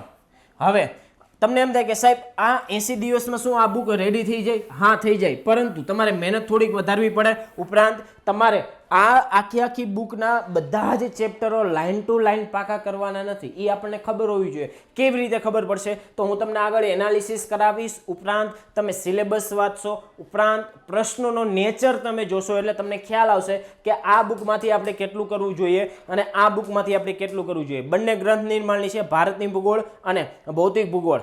ઓકે, ખાસ ધ્યાન રાખજો, બહુ જ મહત્વની. અને ભારતની ભૂગોળના પ્રશ્ન આ બુકની બહાર નથી આવતા. સેમ ભૌતિક ભૂગોળના કોઈ પ્રશ્ન હોય તો એ આ બુકમાંથી બહાર નથી આવતા. એટલે ખાસ એ ધ્યાન રાખજો કે આપણે કેવી રીતે રીડિંગ કરીએ છીએ, કારણ કે આ બુકની ભાષા થોડીક ટફ છે. ભૌતિક ભૂગોળની જે પુસ્તક છે એની ભાષા થોડીક ટફ છે, તો એ તમને ન સમજાય એટલા માટે જ મેં તમને 11મા ધોરણની જે બુક કીધેલી છે એમાં સરળ ભાષામાં, પણ એટલું બધું ડીપમાં નથી આપેલું જેટલું ક્લાસ 1-2 લેવલમાં પૂછાય છે. તો એટલા માટે તમને આ કહું છું, થોડુંક ડીપમાં આપેલું છે, એ મુજબની સમજવાની ટ્રાય કરવાની. ન સમજાય તો આપણા મિશન જીપીએસસીમાં લેક્ચર છે, જોઈ લ્યો સરળતાથી. બુક કે આવું કંઈ જ રીડ નથી કરવું, ખાલી અમારે ઝડપથી અત્યારે 80 દિવસમાં પાસ કરવી છે. તો પણ તમે બુક કે આ કંઈ રીડ કર્યા વગર પણ તમે એક્ઝામ પાસ કરી શકો છો મિશન જીપીએસસીના લેક્ચર જોઈને. ઓકે વિદ્યાર્થી મિત્રો, ત્યારબાદ આપણે જોઈએ કે હવે એનાલિસિસ. હવે જે હું તમને મારા લેક્ચરનું આટલું બધું એમ કહી શકે કે ઘડીએ ઘડીએ મિશન જીપીએસસી બોલું છું, તો એની પાછળનું મારું એક આખો અભ્યાસ ઊંડો કરેલો છે.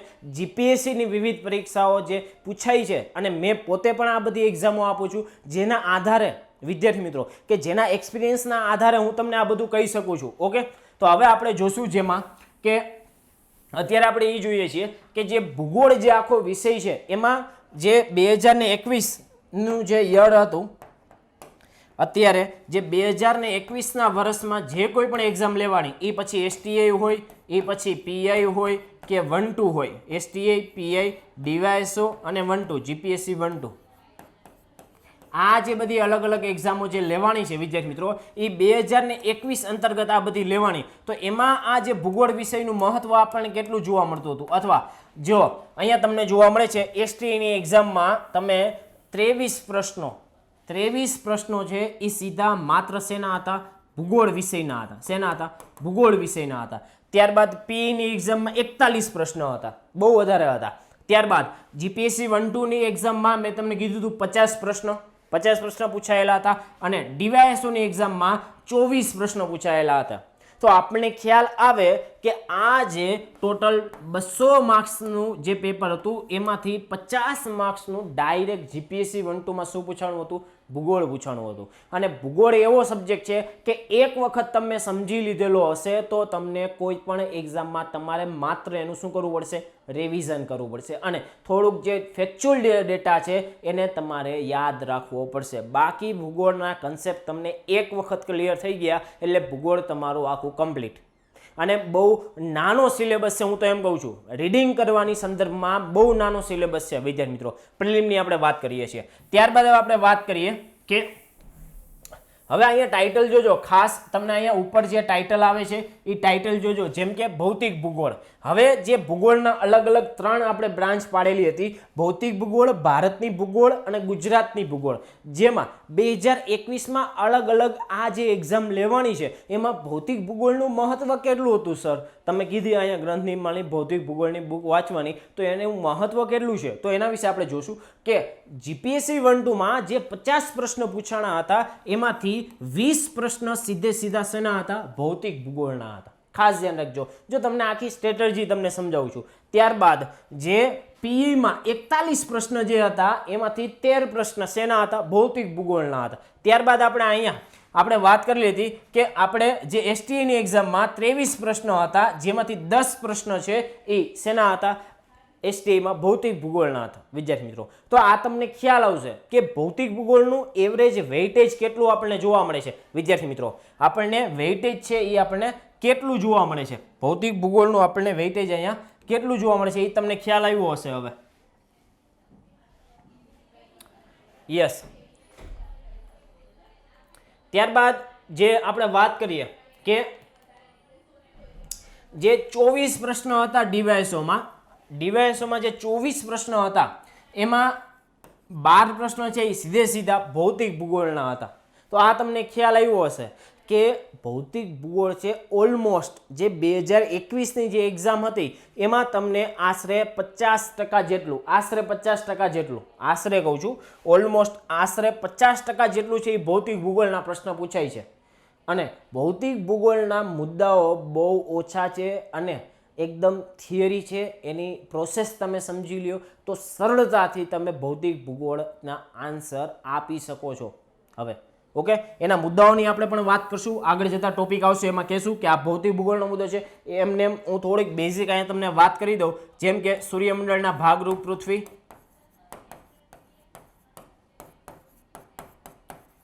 ત્યારબાદ પૃથ્વીની આંતરિક સંરચના,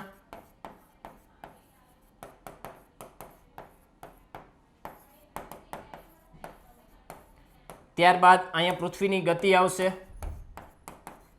ઋતુની વિભાવના,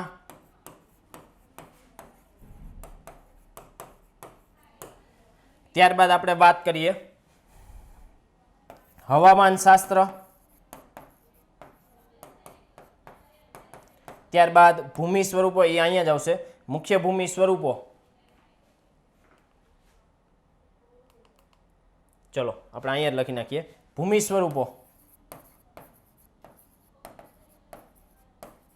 આ હવામાન શાસ્ત્ર પછી આખું ડિટેલમાં આવશે, જેમાં વાતાવરણની સંરચના, અલગ અલગ સૂર્યઘાત, પવનો, સમુદ્રી પ્રવાહો, પવનોની દિશા, પવનોના પટ્ટા, દબાણના પટ્ટા, એ બધું હવામાન શાસ્ત્રમાં આખું ડિટેલમાં આવશે. ભૂમિ સ્વરૂપો, અલગ અલગ પ્રકારના ભૂમિ સ્વરૂપો, એનું નિર્માણ કેવી રીતે થયું, continental drift theory, sea floor spreading theory, plate ટેક્ટોનિકની થિયરી, આવી અલગ અલગ થિયરીના આધારે અલગ અલગ ભૂમિ સ્વરૂપો રચાણા, જેમ કે આપણું જમીન કેવી રીતે રચાણી, ત્યારબાદ સમુદ્રની રચના કેવી રીતે થઈ, અને ત્યારબાદ આવશે કે એના ઉપર પર્વતોની રચના કેવી રીતે થઈ, એટલે કે દ્વિતીય પ્રકારના ભૂમિ સ્વરૂપો. અને ત્યારબાદ જે આવશે કે નદીઓના ઘસારણ દ્વારા જે બનતા જે ભૂમિ સ્વરૂપો છે એ તૃતીય પ્રકારના ભૂમિ સ્વરૂપોમાં આવશે. તો આવા અલગ અલગ 3 પ્રકારના ભૂમિ સ્વરૂપો વિશે ભણવાનું આવશે.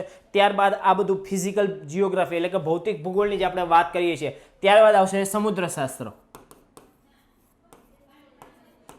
શાસ્ત્ર. તો બેઝિક આટલું જ આપણે ભણવાનું છે.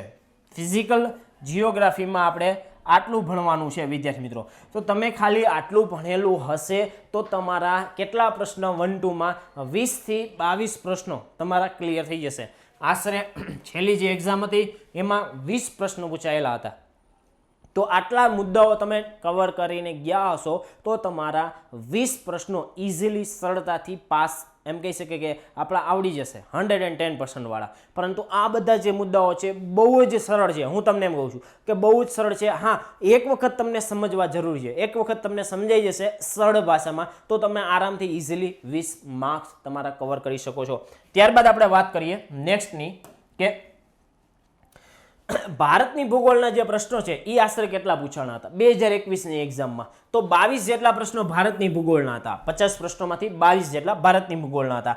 ત્યારબાદ પીએમાં 20 પ્રશ્નો હતા, એસટીમાં 7 અને ડીવાયએસઓમાં 6. અત્યારે આપણે 1-2 ઉપર વધારે ફોકસ કરશું, 1-2 ની એક્ઝામ આવે છે એટલા માટે.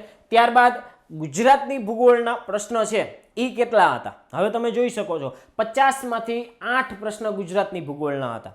એટલે 50 માંથી 8 માર્કનું જ વેઇટેજ છે શેનું? ગુજરાતની ભૂગોળનું. હવે ગુજરાતની ભૂગોળમાં તમે ઇઝીલી તમે પ્રશ્નો જોશો એટલે તમને ખ્યાલ આવી જશે કે આવા પ્રકારના પ્રશ્નો છે એ પૂછાય છે.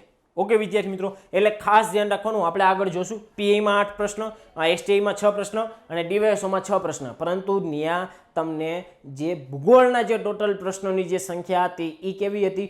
ઓછી હતી. એની સામે તમને 8 પ્રશ્નો, અહીંયા તમને એમ કહી શકે કે 23 થી 25 પ્રશ્નોમાંથી 6 પ્રશ્ન સીધા ગુજરાતની ભૂગોળના. એટલે તમને ખ્યાલ આવે એસટીએ આપો કે ડીવાયએસઓ આપો, ગુજરાતની ભૂગોળ રીડ કરવી થોડીક જરૂરી છે. જ્યારે તમને અહીંયા 50 માંથી માત્ર 8 પ્રશ્નો પૂછેલા છે તો એમાં તમને ખ્યાલ આવે કે ગુજરાતના આપણને બેઝિક રીડ કરવાનું, વધારે રીડ નહીં કરવાનું. ઓકે, ત્યારબાદ હવે અભ્યાસક્રમ મુજબ ટોપિક વાઇઝ એનાલિસિસ. અભ્યાસક્રમ જે મુજબનો આપણો પ્રિલિમિનરીનો આપેલો છે એ મુજબનું જીપીએસસી 1-2 ની જે એક્ઝામ લેવાની છે, 3 ટોટલ અત્યાર સુધીમાં 4 એક્ઝામ લેવાની છે, પરંતુ આપણે 3 જે છેલ્લી એક્ઝામ લેવાની છે એનું મેં તમને અહીંયા એનાલિસિસ કરી અને આપેલું છે. ઓકે, તો સૌપ્રથમ આપણે વાત કરીએ 21/3/2021 ના રોજ જે લેવાની હતી, ત્યારબાદ 13/10/2019 ના રોજ અને 21/10/2018 ના રોજ. આ મુખ્યત્વે 3 એક્ઝામ જે લેવાની હતી એનું આપણે ટોપિક વાઇઝ એનાલિસિસ. તો સૌપ્રથમ જે આપણો ટોપિક હતો કે સૂર્યમંડળના ભાગરૂપ પૃથ્વી, પૃથ્વીની ગતિ એટલે કે પરિક્રમણ અને પરિભ્રમણ, ત્યારબાદ સમય અને ઋતુની વિભાવના. તો આ ટોપિકમાંથી આપણને જે અત્યાર સુધીની જે 3 એક્ઝામ લેવાની એમાં કેટલા પ્રશ્નો હતા? એવરેજ 3 થી 4 પ્રશ્નો છે એ આ ટોપિકમાંથી પૂછાય છે. જેમ કે સૂર્યમંડળના ભાગરૂપ પૃથ્વીમાંથી એક પ્રશ્ન હોય છે વિદ્યાર્થી મિત્રો, ત્યારબાદ પૃથ્વીની ગતિ, સમય અને ઋતુની વિભાવના. આ ત્રણેયમાંથી એક ફરજિયાત પ્રશ્નો તો હોય જ છે. તો આપણે ખાસ ધ્યાન રાખવું કે જ્યારે તમે સૂર્યમંડળના ભાગરૂપ પૃથ્વી, સાવ ઇઝી છે કે તમે બધા ગ્રહો વિશે વાંચી લ્યો, પૃથ્વી વિશે વાંચી લ્યો, પૃથ્વીની ગતિ, પરિક્રમણ અને પરિભ્રમણ થાય છે, શા માટે થાય છે, સૂર્યનું શું મહત્વ છે પૃથ્વી ઉપરનું, ત્યારબાદ આપણે આપેલું છે સમય અને ઋતુની વિભાવના, તો એ કેવી રીતે થાય છે, પરિક્રમણ અને પરિભ્રમણનો શું રોલ છે, આપણે પૃથ્વી જે 23.5 ડિગ્રીએ નમેલી છે તો એનું શું મહત્વ છે, એના લીધે પૃથ્વી ઉપર શું અસર થાય છે, ત્યારબાદ સૂર્ય અને ચંદ્રના લીધે પૃથ્વી ઉપર ભરતી અને ઓટની જે પરિસ્થિતિઓ ઉદ્ભવે છે, ત્યારબાદ ગ્રહણની જે પરિસ્થિતિઓ ઉદ્ભવે છે, તો આ બધા મુદ્દાઓ આની અંતર્ગત આવશે. શું એ મુજબનું તમે રીડિંગ કરેલું છે? તો એ મુજબના પ્રશ્નો અહીંયા આવે છે. તો એ આવી રીતે તમારું રીડિંગ હોવું જોઈએ. આપણને મુદ્દાનો ડિટેલમાં આપણને અભ્યાસ હોવો જોઈએ વિદ્યાર્થી મિત્રો, અને એ અભ્યાસ હવે સરળતાથી થઈ શકે છે 80 દિવસની અંદર. ખાસ ધ્યાન રાખજો. ત્યારબાદનો આપણો મુદ્દો છે કે પૃથ્વીની આંતરિક સંરચના. તો પૃથ્વીની આંતરિક સંરચનામાં અત્યાર સુધી 2018-2019 બંનેમાં એક પ્રશ્ન તો આવી ગયેલા છે. એટલે એમ તમારે માનવાનું કે હવે જે એક્ઝામ આવશે એમાં એક પ્રશ્ન તો ફરજિયાત આવશે જ તે. એટલે પૃથ્વીની આંતરિક સંરચના સાવ સરળ મુદ્દો છે. સરળ મુદ્દો, પૃથ્વીની આંતરિક સંરચના સાવ સરળ મુદ્દો છે વિદ્યાર્થી મિત્રો. જેમાં તમારે શું વાંચવાનું છે પૃથ્વીની આંતરિક સંરચનામાં? તો એમાં આપણે પોપડા વિશે વાંચવાનું છે, મેન્ટલ વિશે વાંચવાનું છે, અને તમે નીચે જાઓ એટલે કે ભૂગર્ભ વિશે વાંચવાનું છે. તો પહેલાં પૃથ્વીનો આંતરિક સંરચનાને જાણવા માટેના અલગ અલગ સ્ત્રોતો વિશે જોવાનું તમારે, કયા સ્ત્રોતથી કેટલું જાણી શકાય છે, એની ઘનતા કેટલી છે, ત્યારબાદ એ જે અલગ અલગ સ્ત્રોતો છે એના વિશે થોડીક ડિટેલમાં માહિતી મેળવવાની, P wave, S wave, L wave વિશે, એની પૃથ્વીની આંતરિક સંરચના જાણવામાં શું મદદરૂપ થાય છે. ત્યારબાદ આપણે વાત કરીએ તો પૃથ્વીની આંતરિક સંરચનામાં ક્રસ્ટ એટલે શું, એ કેટલા કિલોમીટર સુધી છે, એની જાડાઈ શું છે, ઘનતા શું છે, પૃથ્વીની અંદર જઈએ તો તાપમાન કેટલું વધે છે, કેટલા મીટરે કેટલું તાપમાન વધે છે. તો આવા બધા જે ફેક્ચ્યુઅલ જે પ્રશ્નો છે ખાસ એના ઉપર વધારે ધ્યાન આપવાનું. મેન્ટલ, ત્યારબાદ ભૂગર્ભ, તો એ બંને આ જે અલગ અલગ 3 લેયર જોઈએ તો એની વચ્ચે કોઈ પ્રકારની અસંગતતાઓ છે તો એના વિશે જોવાનું. એસેનોસ્ફિયર આવશે, upper mental, lower mental, upper core, lower core એટલે કે આંતરિક ભૂગર્ભ, બાહ્ય ભૂગર્ભ. તો આવા અલગ અલગ પ્રકારની એ બધા વચ્ચે અસંગતતાઓ રહેલી છે. શું એ આપણને ખ્યાલ છે? એ મુજબનું આપણે રીડિંગ કરેલું છે કે નહીં? એટલા માટે આ મુજબનું રીડિંગ છે એ તમારું હોવું જોઈએ. એક પ્રશ્ન આવેલા હતા 2019માં, આમાંથી 2 પ્રશ્ન આવેલા હતા. 2021માં 2 પ્રશ્ન આવેલા હતા. એટલે ખાસ હવે તમને એક અહીંયા ખ્યાલ આવશે કે જેમ તમે 2021ની એક્ઝામ તરફ તમે જોશો, જેમાં પ્રશ્નો તરફ જોશો, તો એમાં આપણે તારણ કાઢી શકીએ છીએ કે હવે જીપીએસસી દ્વારા ભૌતિક જે ભૂગોળ છે એમાં વધારે ફોકસ કરવા લાગ્યા છે, પ્રશ્નોમાં વધારે ફોકસ કરવા લાગ્યા છે. એના પ્રશ્નો છે એ વધારે પૂછાય છે સમકક્ષ ટુ પહેલાં જે એક્ઝામ લેવાની હતી એના સમકક્ષમાં. આગળ આપણે જોશું એટલે તમને ખ્યાલ આવશે વધારે. ત્યારબાદનો આપણો મુદ્દો છે મુખ્ય ભૂમિ સ્વરૂપો અને તેની લાક્ષણિકતાઓ. મેં તમને કીધું હતું પ્રથમ શ્રેણીના, દ્વિતીય શ્રેણીના, તૃતીય શ્રેણીના. પ્રથમ શ્રેણીના જે ભૂમિ સ્વરૂપો છે એની રચના કેવી રીતે થઈ, એની પાછળની થિયરી શું હતી. દ્વિતીય શ્રેણીના જે ભૂમિ સ્વરૂપો છે એનું નિર્માણ કેવી રીતે થયું, એની પાછળની થિયરી શું હતી, એ બધા જ વિશે ડિટેલમાં આમાં ભણવું પડે તમારે. તો એમાં તમને પ્રશ્ન દર વખતે મિનિમમ 3 પ્રશ્નો પૂછાય છે. 18માં 3 પૂછવાના હતા, 19માં 2 અને ફરી પાછા 21માં 3 પૂછાયેલા છે. તો આમાંથી આપણને ખબર પડે કે ટોપિક છે એ થોડોક મોટો છે. પ્રશ્ન કેટલા આવે છે? 3 પ્રશ્ન આવે છે.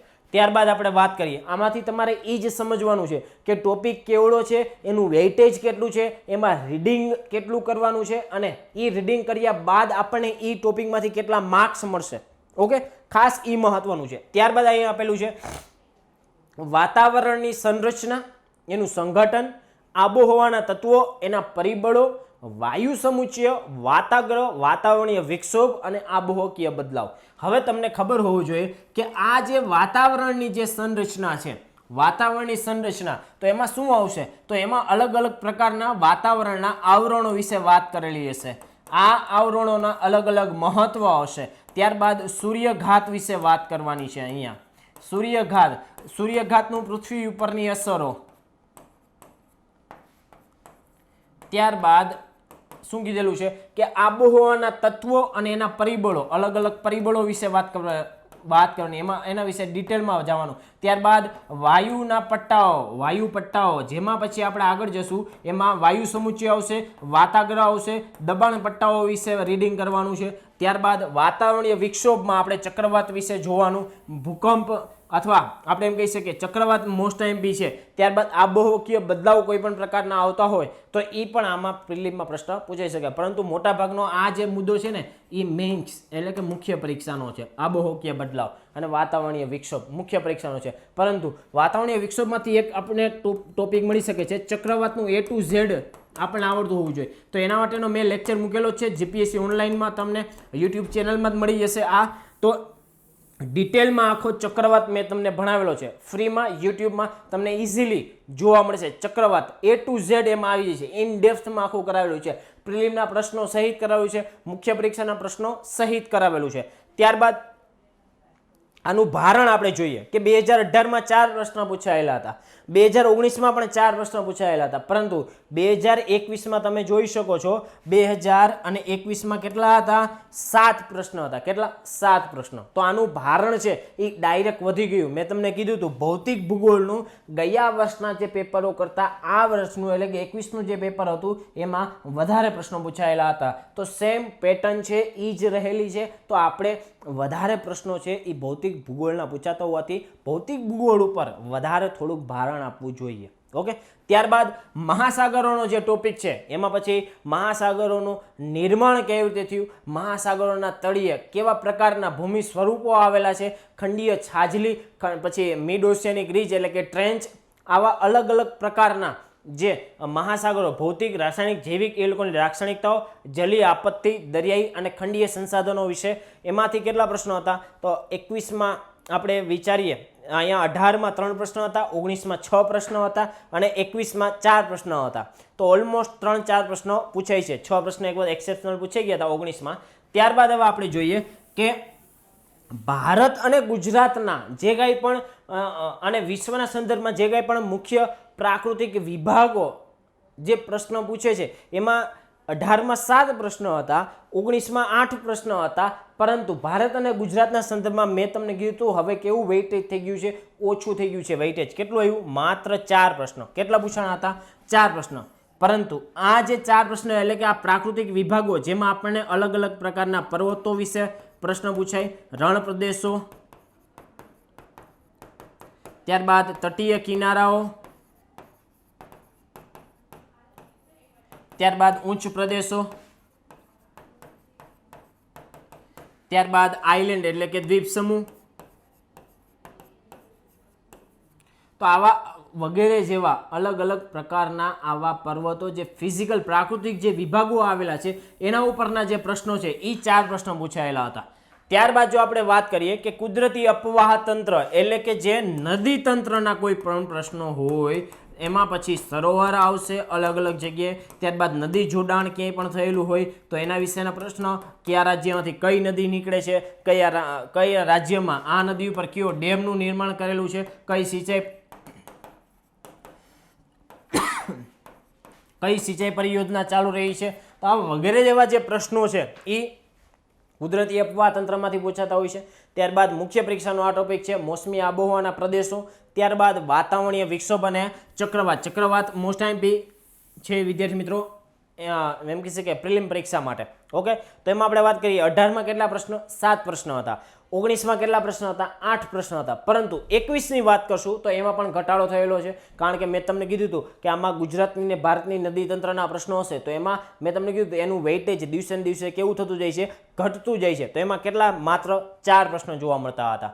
ત્યારબાદ હવે આપણે વાત કરીએ કે વસ્તીના પ્રશ્નો, કે વસ્તીના પ્રશ્નો ઘણા બધા હોય છે વિદ્યાર્થી મિત્રો, જેમાં ભારત અને ગુજરાત અને વિશ્વના સંદર્ભમાં આપણો સિલેબસનો મુદ્દો છે કે ભારત, ગુજરાત અને વિશ્વના સંદર્ભમાં વસ્તીનું વિતરણ, વસ્તી ઘનતા, વસ્તી વૃદ્ધિ, સ્ત્રી પુરુષનું પ્રમાણ, સાક્ષરતા અને વ્યવસાયિક સંરચના. એમાં આપણે જો વાત કરીએ તો એમાં મોટા ભાગે 18ની એક્ઝામમાં 3 હતા, 19ની 1-2ની એક્ઝામમાં 2 પ્રશ્નો હતા અને 21માં 3 પ્રશ્ન, એટલે આશરે 2 થી 3 પ્રશ્ન વસ્તીના પૂછાય છે. તો વસ્તીનું ચેપ્ટર બહુ નાનું છે, પરંતુ એમાં ડેટા ખાસ યાદ રાખવાનો છે. 2011ની જે વસ્તી ગણતરી છે, 2011ની વસ્તી ગણતરી વિશે મોટા ભાગના પ્રશ્નો હોય છે, અથવા જે અગાઉ જે થયેલી હોય એની સાથે શું કરે તો એની સાથે સરખામણીના પ્રશ્નો હોય છે. કેવા? સરખામણીના. તો મોટા ભાગે જે રિસેન્ટલી કોઈ એવો સોશિયો ઇકોનોમિક સેન્સસ બહાર નીકળ્યો હોય તો એ પણ આપણે રીડ કરી લેવો જોઈએ. ત્યારબાદ આપણે વાત કરીએ કુદરતી વનસ્પતિ. બહુ નાનો ટોપિક, વેઇટેજ જોજો તમે આ નાના ટોપિકમાંથી આનું, કે કુદરતી વનસ્પતિ, રાષ્ટ્રીય ઉદ્યાન અને અભયારણ્યો. આ જે ટોપિક છે એ બહુ જ નાનો ટોપિક છે. એમાંથી કેટલા પ્રશ્નો? 5 પ્રશ્નો, 3 વખત. 18માં એક્ઝામમાંથી તોય 5 પ્રશ્નો, 19માંથી 5 પ્રશ્નો અને 21માંથી 5 પ્રશ્નો. તો આમાં આપણે શું તૈયાર કરવાનું હોય, શું રેડી કરવાનું હોય? કુદરતી વનસ્પતિ એટલે કે ભારતમાં આવેલા જંગલો,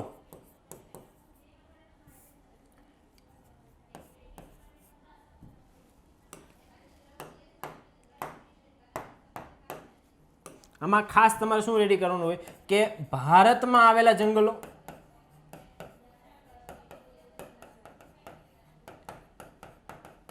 અને ગુજરાતમાં આવેલા જંગલો. ભારત અને ગુજરાતમાં આવેલા જંગલો. ત્યારબાદ શું આપણે આમાંથી રીડ કરવાનું કે જંગલોના પ્રકારો,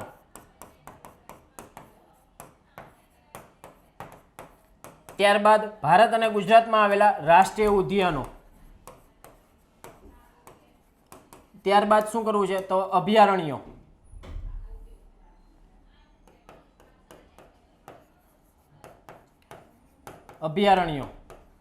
ત્યારબાદ ભારતમાં આવેલા ટાઈગર રિઝર્વ, ત્યારબાદ કોઈ ન્યૂઝમાં સ્પેશિયલ કોઈ સ્પેસિફાઈ કરેલો હોય એવો જૈવ આરક્ષિત ક્ષેત્ર, એવો કોઈ નેશનલ પાર્ક, બાયોસ્ફિયર રિઝર્વ, અલગ અલગ જે કાંઈ પણ ન્યૂઝમાં હોય એ મોટા ભાગના તમારે કવર કરવાના રહેશે. તો આ તમને સરળતાથી તમને 5 માર્ક્સ આપી શકે છે. નાનો ટોપિક છે, ઇઝીલી કરંટમાંથી તમે પ્રશ્નના આન્સર આપી શકો છો વિદ્યાર્થી મિત્રો. ત્યારબાદ હવે આપણે જોઈએ કે જમીનના જે મુખ્ય પ્રકારો ખડકો અને ખનિજો છે એમાંથી પણ પ્રશ્ન છે એ આવતા રહ્યા છે. ખડકો બહુ મોસ્ટ આઈમ્પી કહી શકીએ.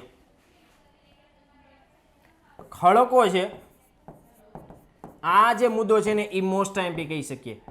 અત્યાર સુધીની કોઈ પણ એક્ઝામ આપણે જેટલી પણ વાત કરેલી એ 1-2 હોય, STI હોય, DYSO હોય, PIની હોય, જે GPSC દ્વારા લેવાતી મોટાભાગની એક્ઝામોમાં ખડકોમાંથી પ્રશ્ન 100% હોય છે. તો શું આપણને ખડકો કોઈ પણ ખડકનું એક્ઝામ્પલ પૂછે તો આપણને આવડી જાય? હમણાં લાસ્ટ એક એક્ઝામમાં પૂછાણું હતું કે ગ્રેનાઇટ છે એ કેવા પ્રકારના ખડકોનું ઉદાહરણ છે. હવે તમે ખડકોના મુખ્યત્વે 3 પ્રકાર જ વાંચેલા હોય, જેમ કે અગ્નિકૃત ખડકો તમે કદાચ વાંચેલા હોય, અગ્નિકૃત ખડકો, ત્યારબાદ પ્રસ્તર એટલે સેડિમેન્ટરી ખડકો અને મેટામોર્ફિક એટલે કે વિકૃત ખડકો.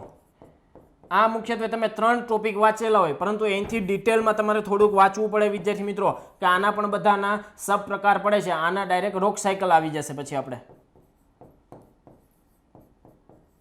તો આવી રીતે તમે ડિટેલમાં આખું રીડ કરેલું હોય તો તમે આનો આન્સર આપી શકો કે પાતાળીય અગ્નિકૃત ખડકો, પાતાળીય અગ્નિકૃત ખડકો. જો આ તમને એનાલિસિસ આખું કેવું કરાવું છું કે તમને ખ્યાલ આવે કે પૂછાઈ ગયેલા પ્રશ્નો કેવી રીતે છે એ કાઢેલા હતા, એ મુજબનું આપણું રીડિંગ છે એ કેવું હોવું જોઈએ. ઓકે, તો બાકી તમે આ ખડકો તો વાંચેલા જ હશે, પરંતુ શું તમે આટલા ડીપમાં વાંચેલા હતા? અગ્નિકૃત ખડકોમાં પછી બાહ્ય અગ્નિકૃત ખડકો, આંતરિક અગ્નિકૃત ખડકો, આંતરિકમાં પાછા મધ્યસ્થ અને પાતાળીય અગ્નિકૃત ખડકો, એવા અલગ અલગ પ્રકારના ઇન ડેપ્થમાં એમ કે છે રીડ કરેલું હોય ત્યારે તમે આનો આન્સર આપી શકો. આના જ્યારે તમે ઓપ્શન જોશો એટલે તમને ખ્યાલ આવશે. બધામાં અગ્નિકૃત તો આવતું હતું. અગ્નિકૃત ઓપ્શનમાં ABCD માં અગ્નિકૃત ખડકો તો હતા જ. તે આપણને એટલી જ ખબર હતી કે ગ્રેનાઇટ છે એ અગ્નિકૃત ખડકોનો ભાગ છે, પરંતુ અગ્નિકૃત ખડકોમાં કેવા પ્રકારના અગ્નિકૃત ખડકોનો ભાગ છે એટલું ડિટેલમાં, એટલું આમ કહી શકે કે સરળતાથી ઇઝીલી તમે ખાલી એક્ઝામ્પલ એક વાંચેલું હશે. આ આપણી ભૌતિક ભૂગોળમાંથી બેઠો પ્રશ્ન હતો વિદ્યાર્થી મિત્રો, તો સરળતાથી તમે સમજાવી શકું છું હું તમને કે તમે ઇઝીલી એક્ઝામ 80 દિવસમાં કવર અપ કરી શકો છો. પણ કેવી રીતે કે સિલેબસ મુજબ તમે જો રીડ કરશો અને આ જ રીતે એનાલિસિસના આધારે તમારે સૌપ્રથમ કયા મુદ્દાઓ કવર અપ કરવા એ તમારી ઉપર છે વિદ્યાર્થી મિત્રો. હું તમને અહીંયા એનાલિસિસ કરીને આપું છું. એ એનાલિસિસના આધારે તમારે કેવી રીતે તમારી સ્ટ્રેટેજી બનાવી એ તમારા ઉપર છે. હું તમને સ્ટ્રેટેજી પણ આપું છું, પણ એ જનરલાઇઝડ હોય. કોને કેટલું આવડતું હોય, અમુક કેટલા દિવસોથી તૈયારી કરતા હોય, નવા વિદ્યાર્થી મિત્રો હોય, એને કેવી રીતે કરવી, બધાને અલગ અલગ પ્લાન પણ અહીંયાથી આપું છું. ત્યારબાદ છે અનુસૂચિત જાતિ, અનુસૂચિત જનજાતિ, એ લોકોની જે વસ્તીના જે પ્રશ્નો હોય તો એ આશરે બધી જ એક્ઝામમાં મોટા ભાગે 2 પ્રશ્નો તો આના પૂછાયેલા છે. તો આની જે જાતિ, અનુસૂચિત જનજાતિ, એના જે બેઝિક જે ડેટા હોય એ કેટલા પ્રકારની આપણે જાતિ જોવા મળે છે, ગુજરાતમાં કેવા પ્રકારની અનુસૂચિત જાતિ જનજાતિ જોવા મળે છે, એ મુજબની પ્રિપરેશન આપણે કરવી જોઈએ. ત્યારબાદ આપણે જોઈએ કે ગ્રામીણ શહેરી ઘટકો, શહેરીકરણ અને સ્થળાંતરની જે પ્રક્રિયા છે, મોટાભાગનો આ મુદ્દો છે એ ક્યાંનો છે? મુખ્ય પરીક્ષાનો છે. શેનો છે વિદ્યાર્થી મિત્રો? મુખ્ય પરીક્ષાનો. પરંતુ આમાંથી આપણને કોઈ ન્યૂઝમાં કોઈ હોય ડેટા તો એ ડેટાના આધારે પ્રશ્ન પૂછે. ત્યારબાદ ગ્રામીણ વસ્તી કેટલી છે એ તો આંકડાઓ, પાછા વસ્તીના આંકડા મુજબ જે ગ્રામીણ વસ્તી, શહેરી વસ્તી કેટલી છે એ મુજબના આંકડાઓ પૂછે. સૌથી વધારે શહેરીકરણ કયા રાજ્યમાં થયેલું છે તો એ મુજબના આંકડાઓ છે એ પૂછતા હોય છે વિદ્યાર્થી મિત્રો. બાકી એ જે આખો મુદ્દો હતો એ મોટા ભાગે એમ કહી શકીએ કે મુખ્ય પરીક્ષાનો હતો. ત્યારબાદ જે આપણે એમ કહી શકીએ કે અર્થતંત્રના ટોપિક બહુ જ મોટો છે. પ્રશ્નની સંખ્યા 3 અથવા 4, કારણ કે આમાં તમારે ખેતી આખું ડિટેલમાં કરવું પડશે. ખેતીમાં અલગ અલગ પાકો વિશે તમારે જોવું પડશે, ખેતીના પ્રકારો વિશે તમારે જોવું પડશે. એ જે અલગ અલગ પાકો લીધા એ પાકોમાંથી પણ એ ખાસ ધ્યાન રાખજો કે પાકોમાંથી એક પ્રશ્ન આવે છે. પાકોમાંથી એક પ્રશ્ન આવે છે, એમાં પછી એની વિશેષતાઓ પૂછે, અથવા તમને વિધાનવાળા વાક્ય મૂકી દે વિશેષતાઓમાં કે આ વિશેષતા આ પાકની છે. ત્યારબાદ કે પ્રકારની જમીનમાં કેટલો વરસાદ, ત્યારબાદ કઈ ઋતુમાં લઈ શકે છે. તો આવા અલગ અલગ પ્રકારના પાકોમાંથી પ્રશ્ન છે એ પૂછતા હોય છે. કયા રાજ્યમાંથી સૌથી વધારે પાક લેવાય છે, તો એવા અલગ અલગ પ્રકારના પ્રશ્ન 3 અથવા 4 મોટાભાગની એક્ઝામોમાં 19માં 4 પૂછાયેલા હતા. તો વેઇટેજ. ત્યારબાદ છે ઉદ્યોગ, કયા રાજ્યમાં કયો ઉદ્યોગ ચાલુ છે, એના બેઝિક કાર્યો શું છે, એ ઉદ્યોગ માટે કાચો માલ ક્યાંથી પૂરો પાડે છે, અલગ અલગ સેવાઓ કેવા કેવા પ્રકારની સેવાઓ ગુજરાત અને ભારતમાં છે તો એના પ્રિલિમ લેવલના પ્રશ્નો. ત્યારબાદ મુખ્ય લાક્ષણિકતા પાયાના ઉદ્યોગો, જેમાં કૃષિ, ખનિજ, જંગલ, ઈંધણ અને માનવ શ્રમ આધારિત અલગ અલગ પ્રકારના ઉદ્યોગોની વાત આપણે કરેલી છે. ઓકે, તો આ મુદ્દો આખો બહુ વાસ્ટ છે, પરંતુ એમાંથી પ્રશ્ન 3 અથવા 4 પૂછાતા હતા. ત્યારબાદ પરિવહન, વેપાર પદ્ધતિઓ અને એની સમસ્યાઓ, છેલ્લો મુદ્દો મુખ્ય પરીક્ષાનો મોટા ભાગનો છે, પણ પરિવહનમાં કોઈ આંતરજળ ના આપણે નેશનલ વોટર હાઈવે, પછી નોર્મલ જે આપણા રોડના જે હાઈવે જોવા મળતા હોય તો એ હાઈવેના નવો કોઈ બનેલો હોય, પછી સુવર્ણ ચતુર્ભુજ, પછી ક્વાડ્રિલેટરલ કોઈ ટ્રેનના નવા કોઈ મિશનો લોન્ચ કરેલા હોય, ત્યારબાદ ટ્રેન સ્પેશિયલ કોઈ ટ્રેન એનો આખો એક રૂટ નવો તૈયાર કરેલો હોય. તો આવા અલગ અલગ પ્રકારના પ્રશ્નો આશરે બધી એક્ઝામમાં એક પ્રશ્ન તો આવતો જ હોય છે. ઓકે, તો આપણને એ ખ્યાલ આવી ગયો કે સાહેબ સિલેબસના બધા જ ટોપિકમાંથી આપણી એક્ઝામમાં પ્રશ્ન આવે છે, એટલે આપણને ખબર પડે કે બધા મોટા ભાગના ટોપિક કવર કરવા પડે, પરંતુ પહેલાં કયા ટોપિક કવર કરવા પડશે તો આપણે એના વિશે હવે માહિતી આપશું. આ તમને ટેબલ વાઇઝ આખો સિલેબસ અહીંયા તમને અહીંયા ગુણનો જે ભાર છે, કેટલા પ્રશ્નો પૂછાયેલા એ પણ તમને અહીંયા જોવા મળશે. કે અહીંયા આપણે વાત કરતા હતા સૂર્યમંડળના ભાગરૂપ પૃથ્વી, તો એમાંથી આપણને આશરે 3 માર્કનું 21માં પૂછાણું હતું, 19માં 3 માર્કનું, 18માં 4 માર્કનું. પૃથ્વીની આંતરિક સંરચનામાં અત્યાર સુધી જુઓ તમે, અત્યાર સુધી 1 માર્કનું પૂછાતું હતું, પરંતુ જ્યારે 2021માં 2 માર્કનું, ત્યારબાદ ભૂમિ સ્વરૂપોમાં 3 માર્કનું હતું. વાતાવરણની સંરચના મોટો ડિફરન્સ અહીંયા જોવા મળેલો છે, એટલે કે પહેલાં સૌપ્રથમ જો તમારે કોઈ ચેપ્ટર ચાલુ કરવું હોય તો એ તમે આ કરી શકો છો, અથવા તમે ખડકોથી તૈયાર કરી શકો છો, અથવા તમે આ જે આપણી પૃથ્વીની આંતરિક સંરચના તમે તૈયાર કરશો, ત્યારબાદ તમે ડાયરેક્ટ ખડકો વિશે ભણશો અને ત્યારબાદ તમે ડાયરેક્ટ આ વાતાવરણવાળું ચેપ્ટર તમે કરશો.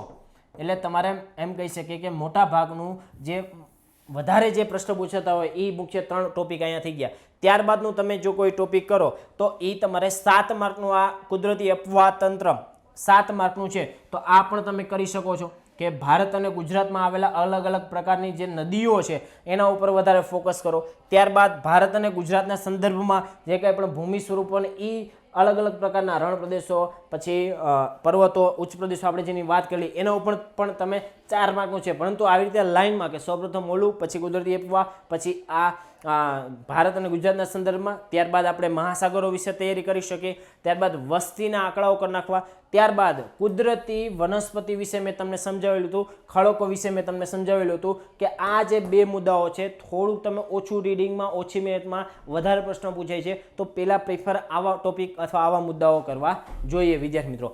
ત્યારબાદ આપણે આ વાત કરેલી હતી અનુસૂચિત જાતિ, જનજાતિ, ગ્રામીણ, શહેરી ઘટકો, અર્થતંત્ર, ત્યારબાદ અર્થતંત્ર તથા વિભાગોમાં કૃષિ. એ આમાં તમે જોઈ શકો છો 2 ઓલમોસ્ટ પૂછાણા હતા, આમાં 1 પૂછાણો હતો, અને આ જે મુદ્દો છે કૃષિવાળો એમાં 3 ઓલમોસ્ટ 4 પ્રશ્ન પૂછાયેલા હતા. આમાંથી મેં તમને કીધું હતું કે ઓલમોસ્ટ 1 અથવા 2 પ્રશ્નો પૂછાયેલા હતા. ત્યારબાદ આવું જ સેમ એનાલિસિસ ડીવાયએસઓનું છે, જે કોઈ પણ નજીકના દિવસોમાં કદાચ ડીવાયએસઓ આવશે, કારણ કે હજી આમાં આપણને આખું કેલેન્ડર મળેલું નથી, બહુ શોર્ટ કેલેન્ડર છે, તમે જોઈ શકો છો. એમાં આપણે એમ કહી શકીએ કે 2 પેજમાં કેલેન્ડર આવી ગયું છે.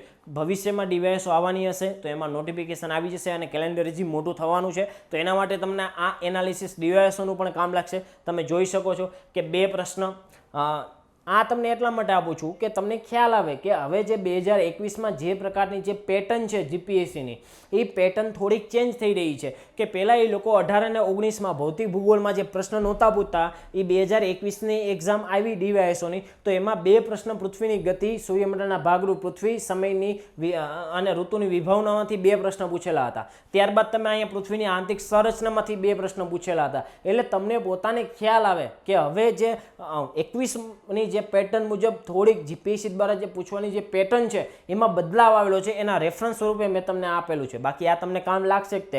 ત્યારબાદ વાતાવરણમાંથી 3 પ્રશ્નો પૂછાયેલા હતા. ત્યારબાદ મહાસાગરોમાંથી 1 પ્રશ્ન હતો. ભારત અને ગુજરાતના સંદર્ભમાં 5 પ્રશ્નો હતા. કુદરતી અપવાહ તંત્રમાંથી 4 પ્રશ્નો હતા લેટેસ્ટ 21માં. ત્યારબાદ વસ્તીમાંથી 1 પણ પ્રશ્ન ન હતો ડીવાયએસઓની 21માં.